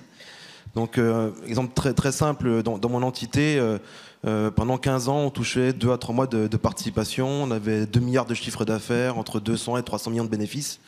Et du jour au lendemain, on est passé à 100 millions de pertes. Bon, bah là, c'est une alerte, on a fait un droit d'alerte, etc., quoi. Sauf que, du coup, avec l'expert, les montants estimés de profits localisés dans les paradis fiscaux, c'est entre 500 millions et 1 milliard d'euros sur 5 ans. 500 millions, 1 milliard d'euros, c'est 500 millions, 1 milliard d'euros qui manquent pour investir, qui manquent pour augmenter les salaires, qui manquent dans les caisses de l'entreprise en elle-même. Donc au-delà de la participation, donc là effectivement les salariés ils touchent plus les 2 à 3 mois de participation, mais en fait on a un déficit artificiel de l'entité qui après est justifié pour délocaliser, pour fermer. Donc l'impact il est beaucoup plus important que la prime de participation ou l'argent qui ne rentre pas dans les caisses de l'État. Il implique directement la pérennité de l'entreprise. Donc ça, c'est la première chose pour moi, c'est de prendre conscience que ce n'est pas uniquement quelques centaines d'euros de participation ou quelques impôts qui rentrent dans les caisses de l'État. C'est en fait, ça impacte directement la pérennité de l'entreprise en France. Et je pense que c'est ça qu'il faut faire en premier, c'est prendre conscience que le sujet il est majeur. L'évasion fiscale, elle est massive. D'autres travaux disent qu'elle est évaluée à entre 80 et 100 milliards par an dans les caisses de l'État. Elle est illégale, mais comme toute chose illégale, tant que personne ne va au tribunal, il ne se passe rien. Il ne se passe absolument rien. Et nous, on a une responsabilité énorme parce que les agents du fisc qui débarquent dans une grosse boîte comme General Electric, qui voient des flux financiers dans tous les sens, ils sont incapables de dire si les flux sont conformes aux principes de l'OCDE. Ils sont incapables de dire si la valeur ajoutée qui est localisée, si elle elle correspond à une substance économique.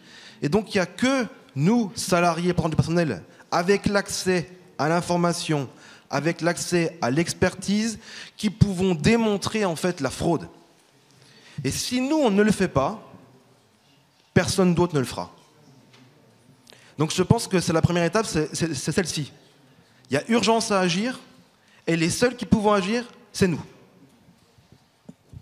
Merci. Stéphane, Ouais, je veux bien, juste en plus, j'étais un peu sur le même niveau, de rebondir sur ce qui est dit, c'est que effectivement, quand on prend l'optimisation fiscale, juste sur le trait réduction de l'épargne salariale redistribuable, ça fait un peu débat de riche, quoi. Mais au-delà de ça, et vous l'avez dit, et tu le dis très bien, c'est la construction du déficit, elle va avoir des effets sur des PSE, ça peut aller sur l'emploi, des PSE, des accords de performance collective, alors que l'entreprise va bien. Et on fait porter l'effort sur les salariés alors qu'on va bien, qu'on génère du profit ailleurs.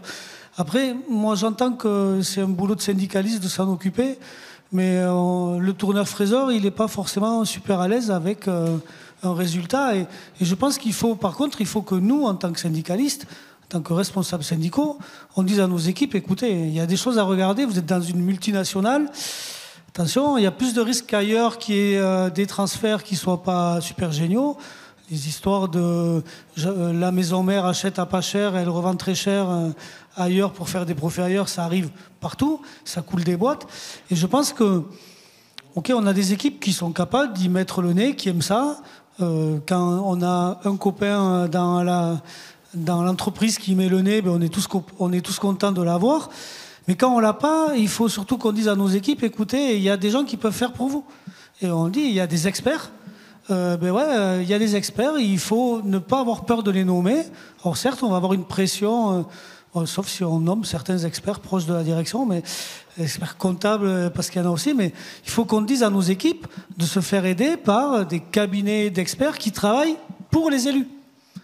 Moi, j'ai vu des experts nommés dans des entreprises où, avant de rendre leur rapport d'expert, ils allaient manger avec le DRH.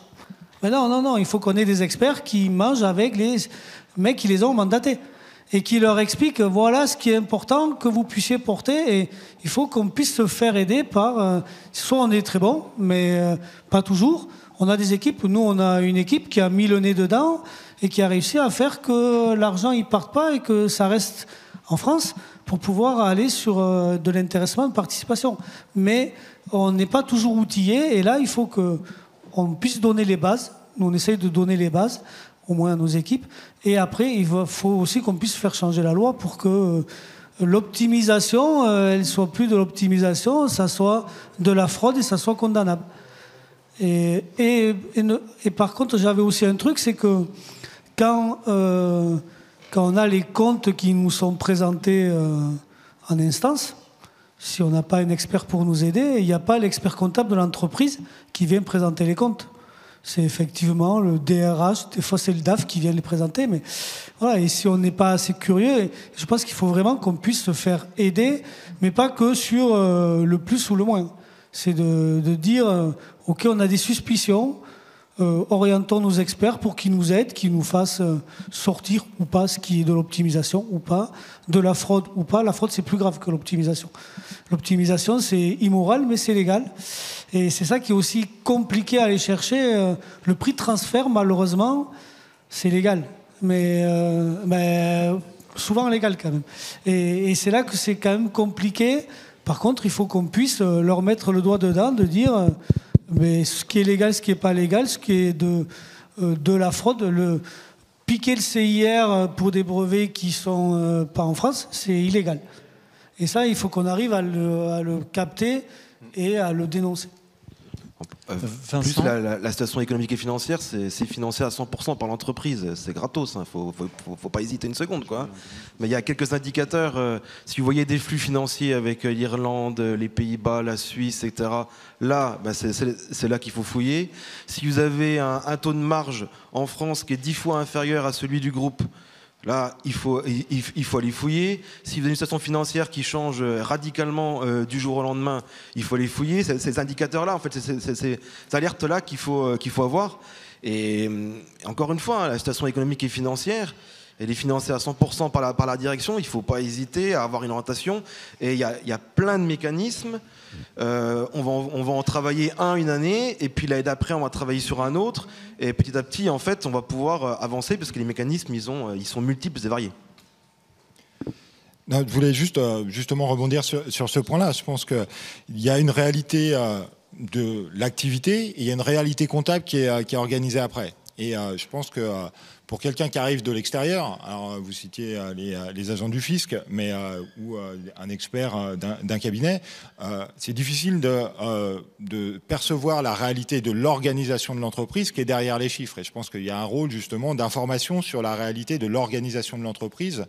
Et les schémas fiscaux, ils nécessitent de répartir l'activité, de répartir les responsabilités, de répartir les actifs immatériels, etc., qui ne correspondent pas forcément à l'activité réelle du groupe. Et donc je pense qu'il y a un rôle en termes d'information et de donner les éléments effectivement sur cette réalité du groupe qui est difficile éventuellement à percevoir avec les comptes. Après, moi, je vous rejoins sur le fait qu'il y a des warnings assez forts sur, moi, c'est ce que je disais tout à l'heure. Ces schémas fiscaux, ils conduisent à réduire la rentabilité de certaines filiales par rapport à d'autres. Et donc, quand il y a un différentiel de rentabilité, on le voit tout de suite. Ça, c'est un élément qui est important. Les profits qui sont très proches de zéro, parce que ça, c'est une des dimensions qui est importante, qu'on voit dans les données. Les multinationales ont une proportion trop importante par rapport à l'ensemble des autres firmes de profits qui sont très proches de zéro. Ils ne sont pas négatifs, ils sont très proches de zéro, là où d'autres firmes ont des profits négatifs, mais pas proches de zéro. Et donc, il y a aussi un warning de ce point de vue-là. Et puis, il y a la question de la présence dans les paradis fiscaux, des actifs, notamment immatériels, qui partent dans les paradis fiscaux ou qui sont localisés ou des organisations d'entreprises qui deviennent plus complexes. Ça, je pense que c'est aussi un élément qui est avec des holdings qui peuvent apparaître et qui sont importantes. Juste deux éléments de plus sur l'évitement fiscal. L'évitement fiscal, c'est une zone grise, c'est pas forcément légal. C'est ce que je disais au début. Il y a la fraude qui est clairement illégale. L'évitement fiscal, on voit qu'il y a des redressements relativement nombreux sur les questions de prix de transfert, par exemple. Il y a des négociations avec l'administration fiscale. C'est une matière sur laquelle il y a de la négociation. Et donc, c'est une matière sur laquelle il y a une zone grise qui n'est pas forcément complètement définie.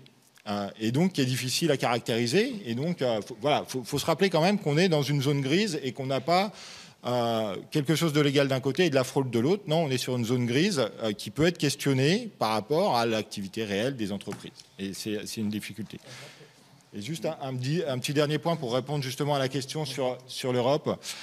Oui, c'est une question qui est difficile à traiter au niveau français, au niveau national. C'est bien pour ça qu'il y a eu des négociations internationales. Il y a une vraie question européenne. Pourquoi il y a une vraie question européenne ? Ça a été évoqué, il y a des paradis fiscaux à l'intérieur de l'Europe, ça c'est assez clair. Et il y a des règles européennes qui facilitent le transfert de bénéfices à l'intérieur de l'Union européenne. Il y a des directives qui empêchent de taxer un certain nombre d'opérations qui peuvent être taxées vis-à-vis de paradis fiscaux à l'extérieur de l'Union européenne, mais pas vis-à-vis d'autres pays à l'intérieur de l'Union européenne. La directive mère filiale, un certain nombre de directives qui vont dans le sens de faciliter l'activité des entreprises au niveau européen, c'est le marché unique, c'est la libre circulation des capitaux, mais en contrepartie, il y a moins de capacité des États à pouvoir mettre des règles anti-abus vis-à-vis d'autres filiales du groupe à l'intérieur de l'Union européenne. Donc il y a un vrai sujet européen, et il y a un vrai sujet européen qui va au-delà des négociations au niveau international. C'est un vrai sujet à porter. Alors il y a des propositions de la Commission européenne qui avance très doucement et qu'on peut de support pour l'instant. Mais il y a une vraie nécessité de réformer les règles de taxation des entreprises quand on est dans un marché intégré avec autant d'échanges à l'intérieur des entreprises. On ne peut pas monitorer tous les échanges au sein d'une multinationale, notamment au niveau européen. Il y a une question de comment on fait pour... Donc il y a des propositions de faire, de considérer justement qu'une multinationale au niveau européen, c'est une entité et qu'on va la taxer sur l'ensemble de son bénéfice et ensuite le répartir entre les États. Et dans un pays intégré, c'est ce qu'on retrouve aux États-Unis. Entre les États, c'est exactement ce qui se fait. Et donc c'est la question et c'est... l'objectif, c'est d'aller vers ce type de système, au moins au niveau de l'Union européenne, ce qui fait sens dans une zone économique intégrée comme l'Union européenne. Je voulais juste rajouter un truc, je sais pas si... Je voulais juste rajouter aussi que sur la partie fiscale, dans la zone grise, justement, c'est que les entreprises, elles ont intérêt, elles, à s'approcher au plus de la zone grise, de la zone rouge, parce qu'en fait, si demain, donc le risque déjà en France qu'une multinationale soit contrôlée, c'est une fois tous les 35 ans, c'est le même niveau que l'Azerbaïdjan. Et même s'ils se font contrôler et qu'ils se font choper, ils négocient après dans le plus grand secret l'amende. Donc vous comprenez bien que les responsables fiscaux, ils sont encouragés, eux, à optimiser au maximum. Et ils sont dans la zone grise, rouge, noire, etc. De toute façon, le risque, il est très faible parce qu'il faut déjà être contrôlé. Et après, ils vont négocier dans le plus grand secret l'amende. Et alors sur ce point, effectivement, alors déjà, il y a un rapport de force complètement disproportionné entre les grands groupes et le service grande entreprise en France. qui a été en décroissant avec l'intelligence artificielle qui avait été vantée comme un des leviers qui permettait effectivement de compenser une éventuelle baisse des ressources, mais qui permet d'attraper les petits fraudeurs et absolument pas les grands groupes. Et ce qui est très clair, c'est que la relation des grands groupes à l'administration, c'est un rapport, comme l'a dit Vincent, de négociation. Ça veut dire que la première copie est forcément truffée d'éléments qui vont donner lieu à discussion et qu'in fine, quand on a un groupe qui sait très bien négocier et qui est jusqu'au boutiste, qui vont aboutir à des redressements qui sont très en deçà de ce qui pourrait être. Donc, et avec une autre dimension, c'est que dans certains pays européens, typiquement, il y a une dimension pénale qui est plus facilement enclenchable qu'en France. Mais bon, je m'égare.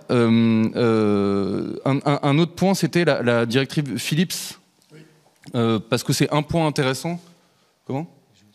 La jurisprudence, directive. La jurisprudence Philips, sachant que c'est un point intéressant, sachant que de Philips, donc, je vais la faire très courte, mais dans le cadre de ces refacturations au groupe, déduisait le CIR. Ça veut dire que s'ils avaient une base de 100 de dépenses, 30 de CIR, eh bien, ils refacturaient à la Hollande seulement 70. La mécanique pousse à transférer automatiquement le bénéfice du CIR à l'étranger. Donc c'est complètement scandaleux, c'est absolument choquant.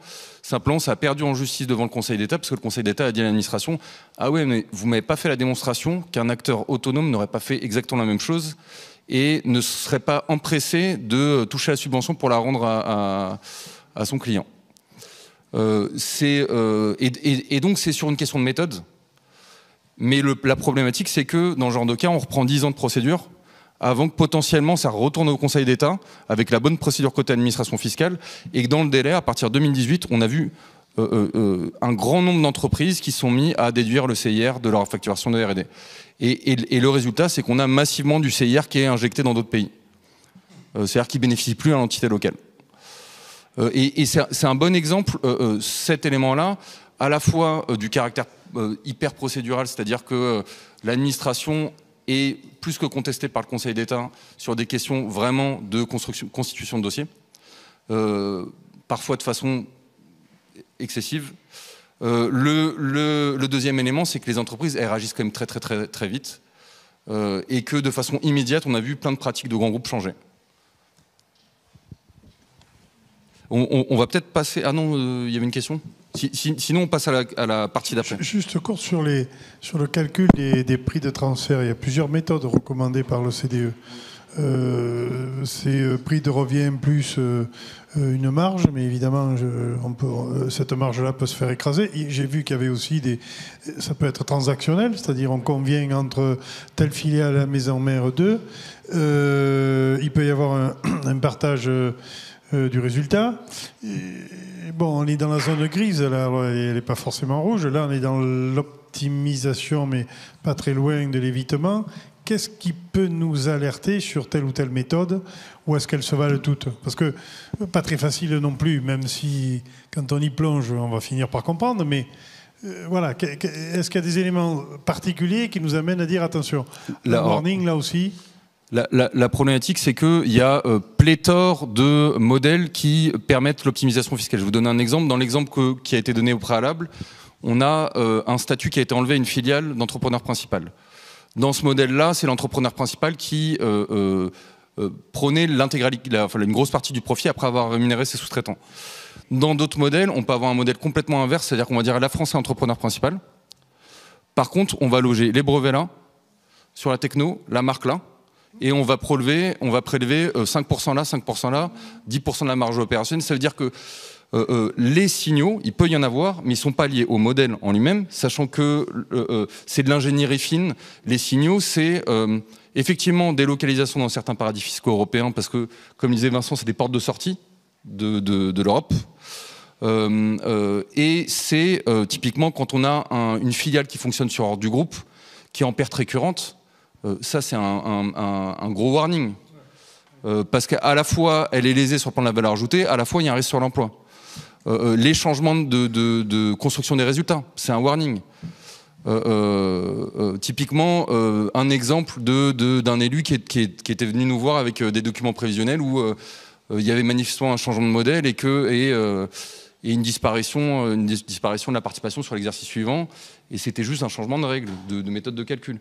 Donc il y a un ensemble de warnings, mais qui sont potentiellement, de façon plus ou moins formelle, à la main aussi des IRP, qui sont capables, eux, de sentir un impact sur les résultats de leur entité, un impact parfois très concret, très physique, c'est-à-dire des services qui sont délocalisés, des machines qui sont sorties, et de manière générale, pour les entités qui sont considérées comme prestataires internes, bon là on rentre un peu dans la cuisine, faire des pertes en local, ça doit être une forme de warning, parce que un prestataire interne qui est une forme de sous-traitant par rapport au donneur d'ordre, il n'a pas vocation à faire des pertes. En tout cas de façon récurrente.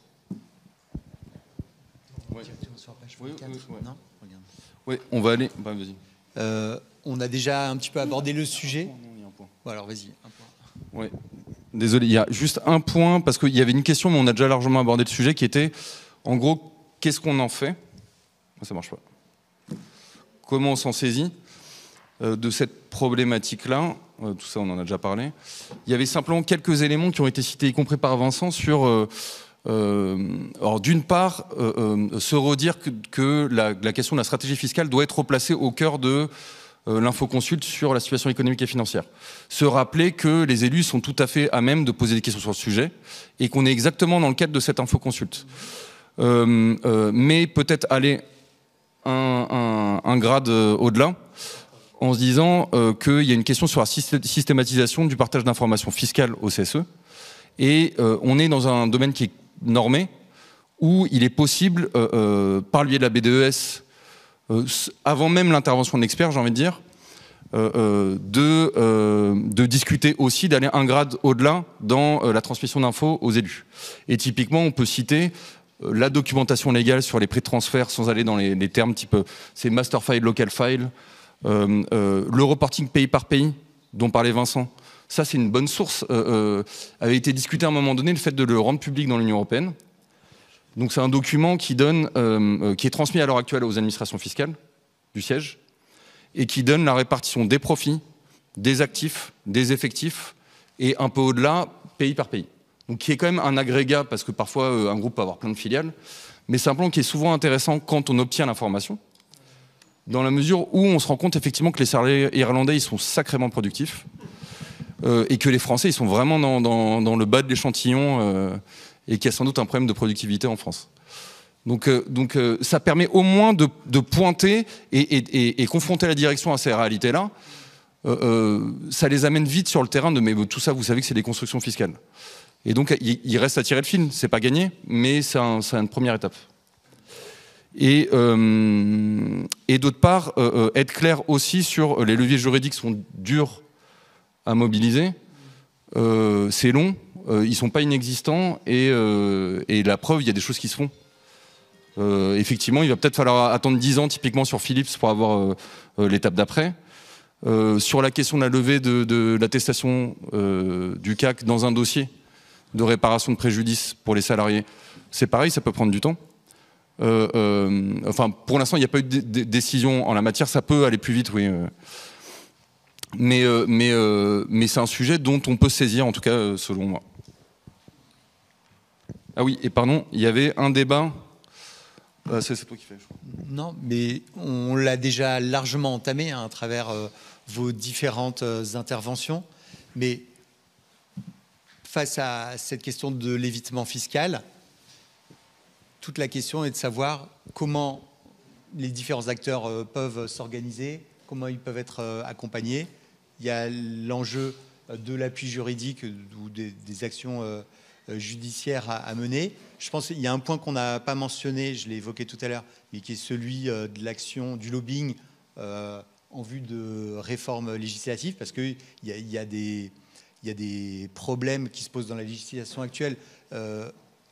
On a une avocate de LBBA tout à l'heure qui mentionnait dans le chat typiquement qu'en cas de redressement, seuls les salariés présents au moment T, au moment où la décision judiciaire survient, peuvent bénéficier du redressement, alors que ceux qui étaient là à l'époque et qui ont été lésés ne peuvent pas bénéficier de ce redressement s'ils ne sont plus dans l'entreprise. Bref, il y a aussi, au plan législatif, un certain nombre de réformes à mener que la jurisprudence, dans certains cas, ne permettra pas de résoudre. Donc voilà, donc une série de questions. Alors peut-être on peut reprendre le tour de table avec David, Stéphane et Gabriel, si vous avez peut-être des éléments de réponse, des suggestions, des recommandations par rapport à la façon dont vous voyez les choses. Et parce qu'on a parlé de l'étape numéro 1 qui serait celle de la prise de conscience, hein, c'est ce qui a été évoqué tout à l'heure. C'est déjà un travail qui est peut-être relativement important, mais pour la suite... Moi, je partage tout à fait l'idée qu'effectivement, il faut acculturer.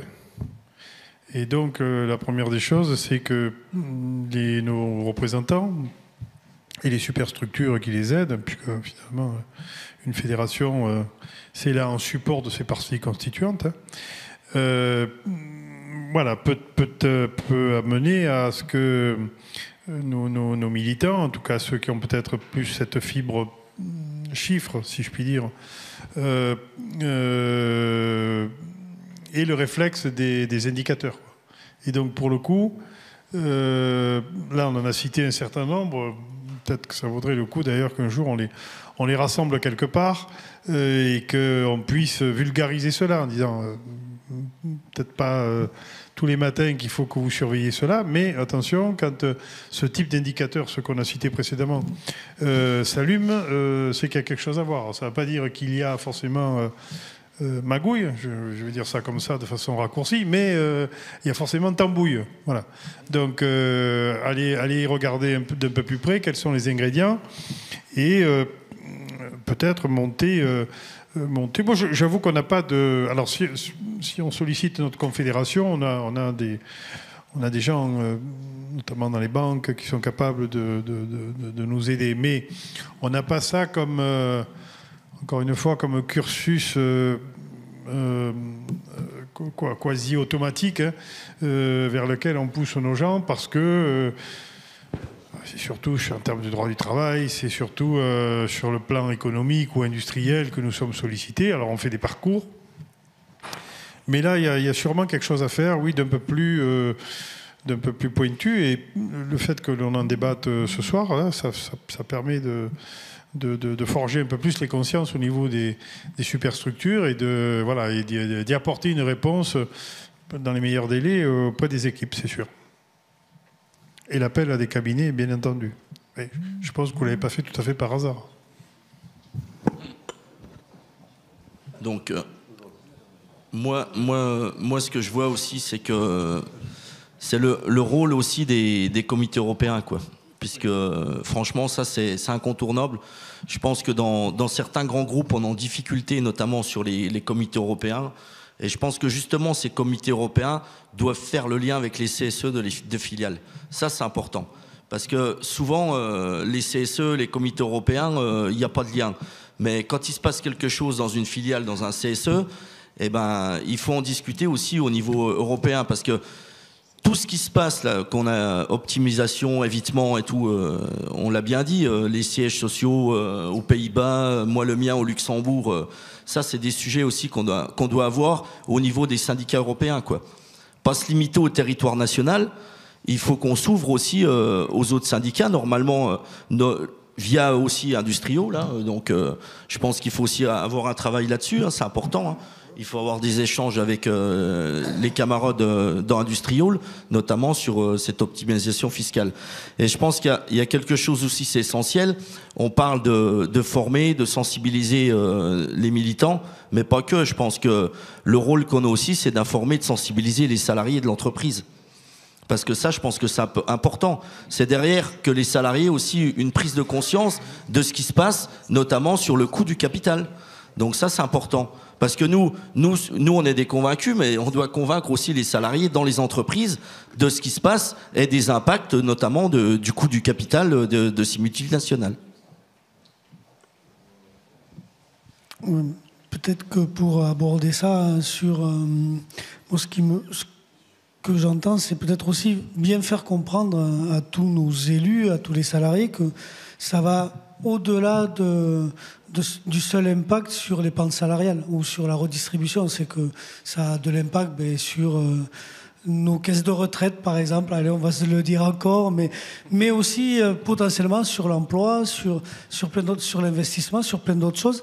Par contre, ce qu'il faut qu'on fasse tous, alors à tous les niveaux, mais au niveau de nos équipes, c'est les sensibiliser.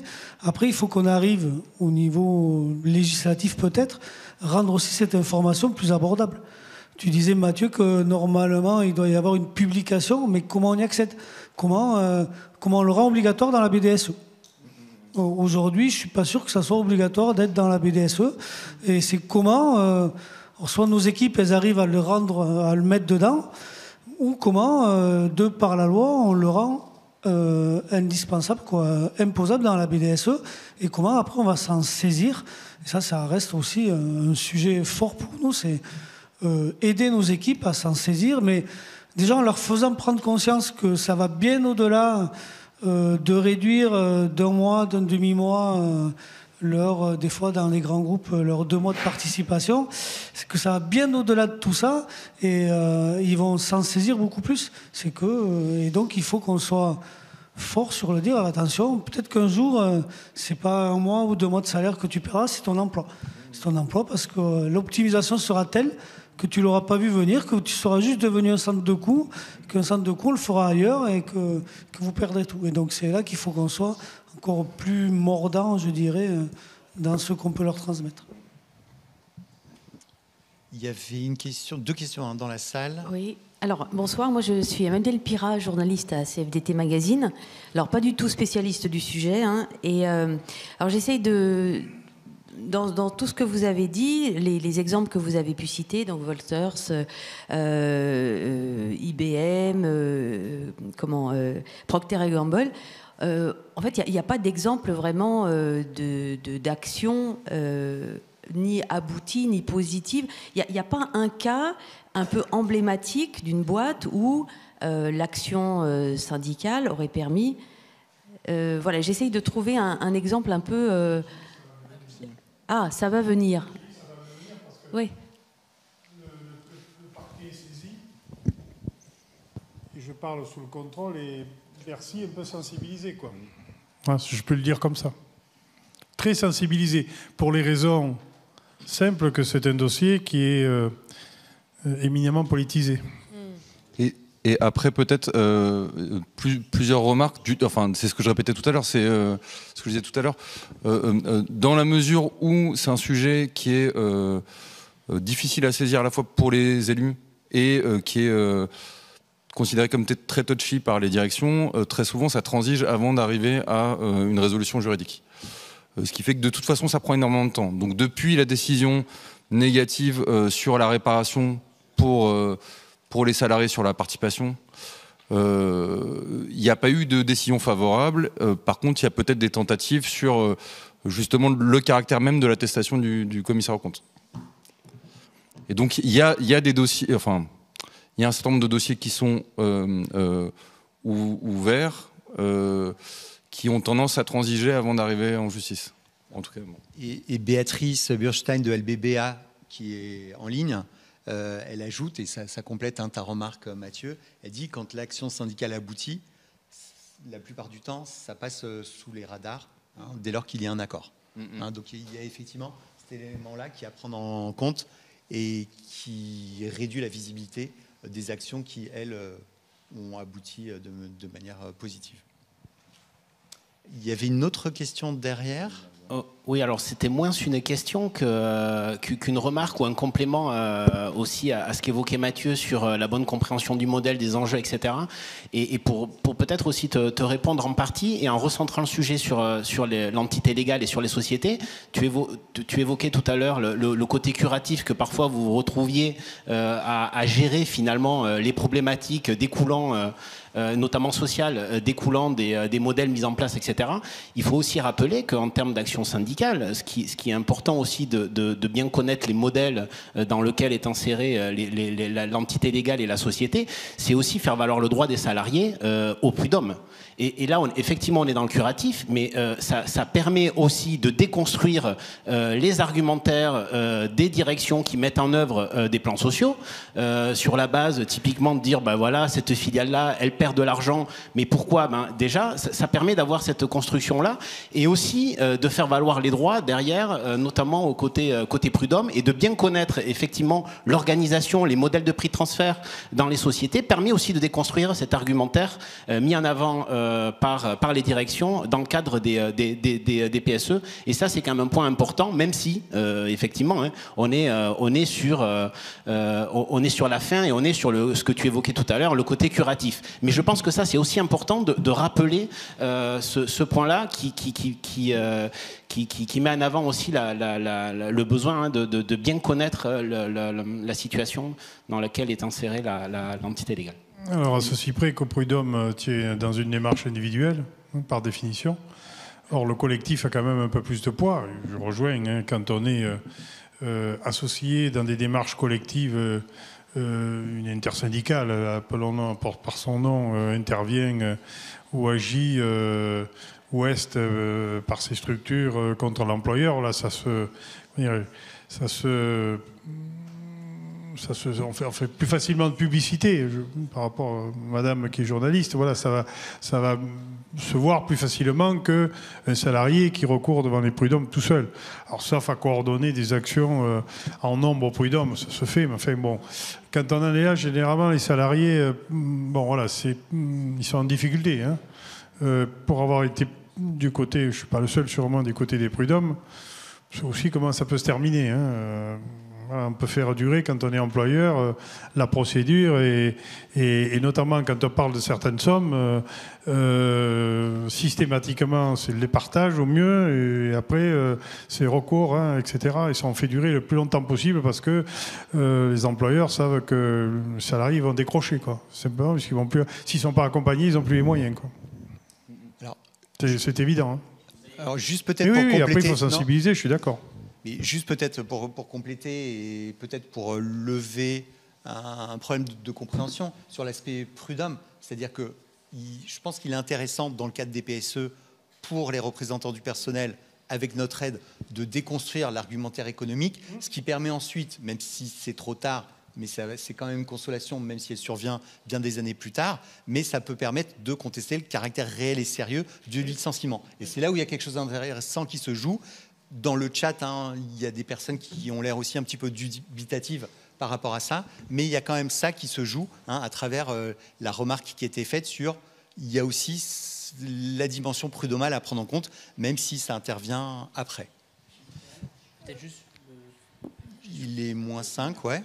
Et alors, deux questions, remarques, interventions. J'avais juste alors, par Stéphane, rapport à ce que disait Emmanuel tout à l'heure, effectivement, il y a peu de dossiers qui vont au tribunal, mais on a des équipes qui se bougent vraiment. Et nous, on a une équipe qui avait vraiment mis le nez dedans et qui a réussi à faire en sorte que les prix de transfert ils soient restés en France, quoi. Alors, pas vraiment les prix de transfert, mais qu'une grosse partie des sommes qui partaient ailleurs reste sur le pays où elle était générée et que derrière, alors, mais du coup, comme elle est restée, on n'a pas eu d'impact sur l'emploi, on a eu des impacts du coup, sur l'épargne salariale, mais voilà, on a aussi des équipes qui font ce boulot-là, qui arrivent avec l'aide des experts, mais qui font ce boulot et ça ne va pas tout au tribunal. Par contre, quand c'est au tribunal, c'est bien plus compliqué parce que souvent, en plus, les comptes, ils ont été approuvés, certifiés par le CAC. Et comme le disait Mathieu tout à l'heure, le CAC... CAC.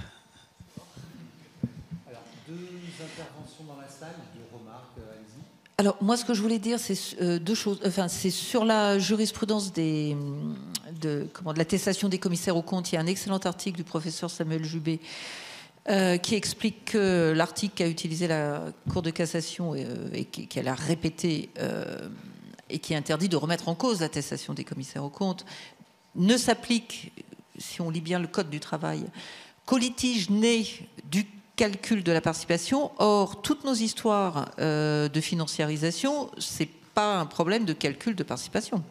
On ne s'est pas trompé dans le calcul de participation. On a, en dehors de la problématique de la participation, fausser les règles en jouant sur les valeurs, les prix de transfert, les résultats de l'entreprise. Donc, normalement, en toute logique juridique, Samuel Juppé est quand même le spécialiste, il a fait sa thèse sur les effets de la comptabilité sur le droit social. D'ailleurs, j'invite tout le monde à lire cette thèse, c'est une thèse magnifique. Donc, on a matière à questionner les juges. Et effectivement, il va falloir questionner la Cour de cassation, la Chambre sociale. Peut-être que la Chambre criminelle n'aurait pas la même interprétation. Et en tout état de cause, la CEDH, parce qu'il y a l'annexe 1 de la Convention européenne des droits de l'homme qui peut nous aider aussi à faire prospérer une jurisprudence beaucoup plus favorable. Je voulais dire aussi, évidemment, ces histoires de financiarisation, de montage financier pour gagner beaucoup d'argent et payer moins d'impôts, ça a un effet sur l'emploi. Et je pense aux jurisprudences, alors il y en a une qui m'échappe, mais je pense à la jurisprudence Lee Cooper, qui a été quand même un événement assez peu commenté et assez rare. J'ai toujours pas compris, moi, cette jurisprudence, mais c'est une jurisprudence qui met en cause la responsabilité des actionnaires dans un plan social. Donc, alors, des fois, on trouve son juge.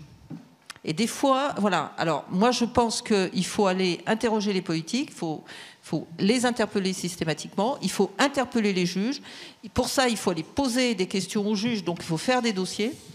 Et c'est la somme de nos efforts qui permettra d'améliorer la situation, au moins. Et il ne faut pas cesser, voilà. Mais il y a des jurisprudences intéressantes. Il y en a une deuxième, mais j'ai oublié le nom. Mais je vous la mettrai...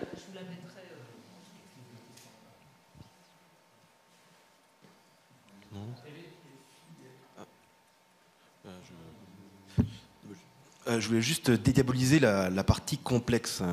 La comptabilité, c'est pas des intégrales, etc. C'est des plus, des moins. C'est au niveau primaire, quoi. Donc, franchement, ce qu'il faut peut-être avoir en tête aussi, c'est que les principes, ils sont extrêmement simples. C'est compliqué après de démontrer, mais le principe, par exemple, qui est vraiment très simple, c'est de dire, on doit localiser les profits par rapport à la valeur ajoutée. Donc, si vous avez une usine qui produit en France, et puis que c'est les Suisses qui touchent 90% des profits alors qu'ils font rien dans la valeur ajoutée, bon bah là, on parle plus de zone grise, c'est totalement illégal. Mais c'est des principes qui sont relativement simples. Donc si vous connaissez un peu votre entreprise, il n'y a pas besoin d'avoir fait bac plus 10 ou bac... c'est pas très compliqué. Ce qui est compliqué, c'est de bien connaître son entreprise. C'est pour ça qu'il n'y a que vous, en fait, qui pouvez le démontrer. Et puis, il y a quand même des affaires qui sortent, mais c'est surtout parce qu'il y a très peu de CSE qui y vont. Donc, il y a très peu de CSE qui y vont, il y a très peu d'affaires. Mais sur General Electric, on a saisi le parquet national financier en mai-juin. Il y a eu des perquisitions avant Noël. Il y a une équipe de 30 policiers de la police judiciaire qui ont débarqué, des perquisitions. Tout ça parce qu'en fait, le rapport qu'on a su construire avec l'expert, eh ben, il y avait de la matière. C'est sûr que si on va porter plainte alors qu'on a rien dans la manche, il ne se passe rien. Quand on travaille sur les dossiers, nous, ça fait depuis 7 ans qu'on travaille sur le dossier, etc. Le rapport, il était béton. Directement, le parquet national financier s'est saisi de l'affaire. Il y a une équipe importante qui travaille dessus. Donc, il ne se passe rien parce qu'on ne travaille pas assez sur le sujet. Mais quand on arrive avec un dossier qui est béton, il se passe des choses, quoi.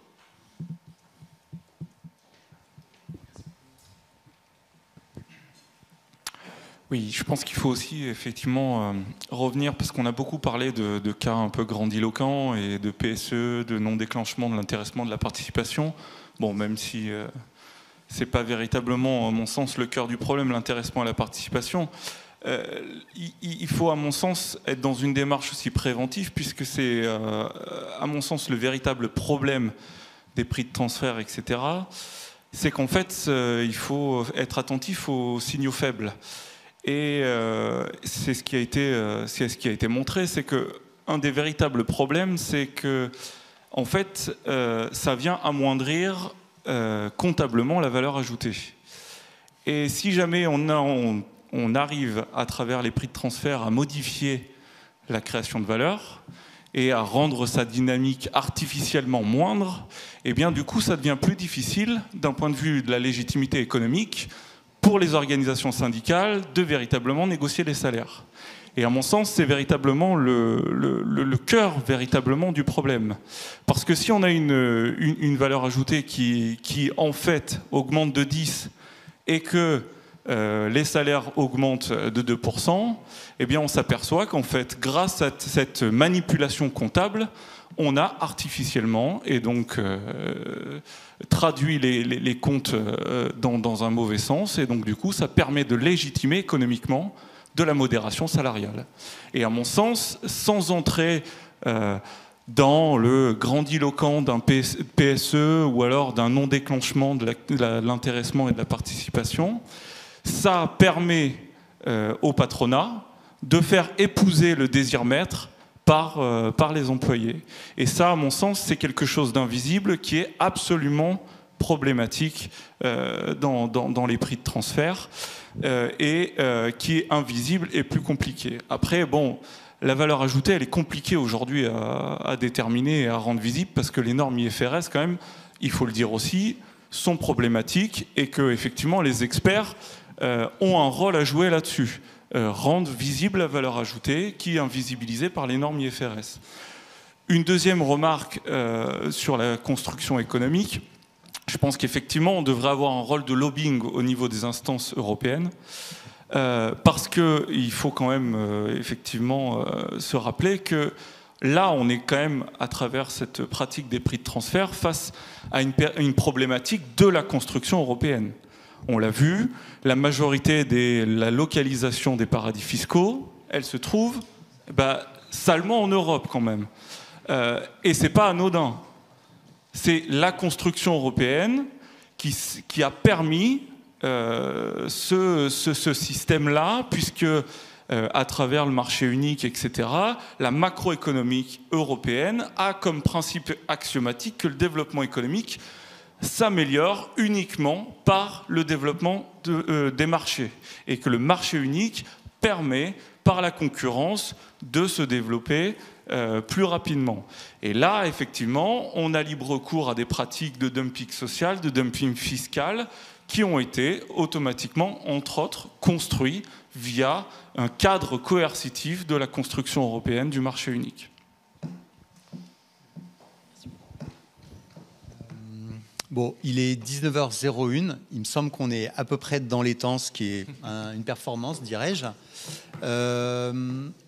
Je crois que cette soirée a permis un échange riche, avec des contributions très variées, aussi bien des dirigeants des fédérations syndicales que Mathieu et Vincent, mais de la salle aussi, de tous ceux qui étaient en ligne et qui ont pu permettre d'alimenter cette discussion. C'était une première rencontre ce soir. On espère en organiser d'autres à l'avenir avec les différentes organisations syndicales de la métallurgie. Si vous en avez la possibilité et un tout petit peu le temps, ça nous ferait plaisir que vous restiez un tout petit peu, car il y a un verre qui vous attend juste derrière le paravent. Donc merci à toutes et à tous pour votre participation.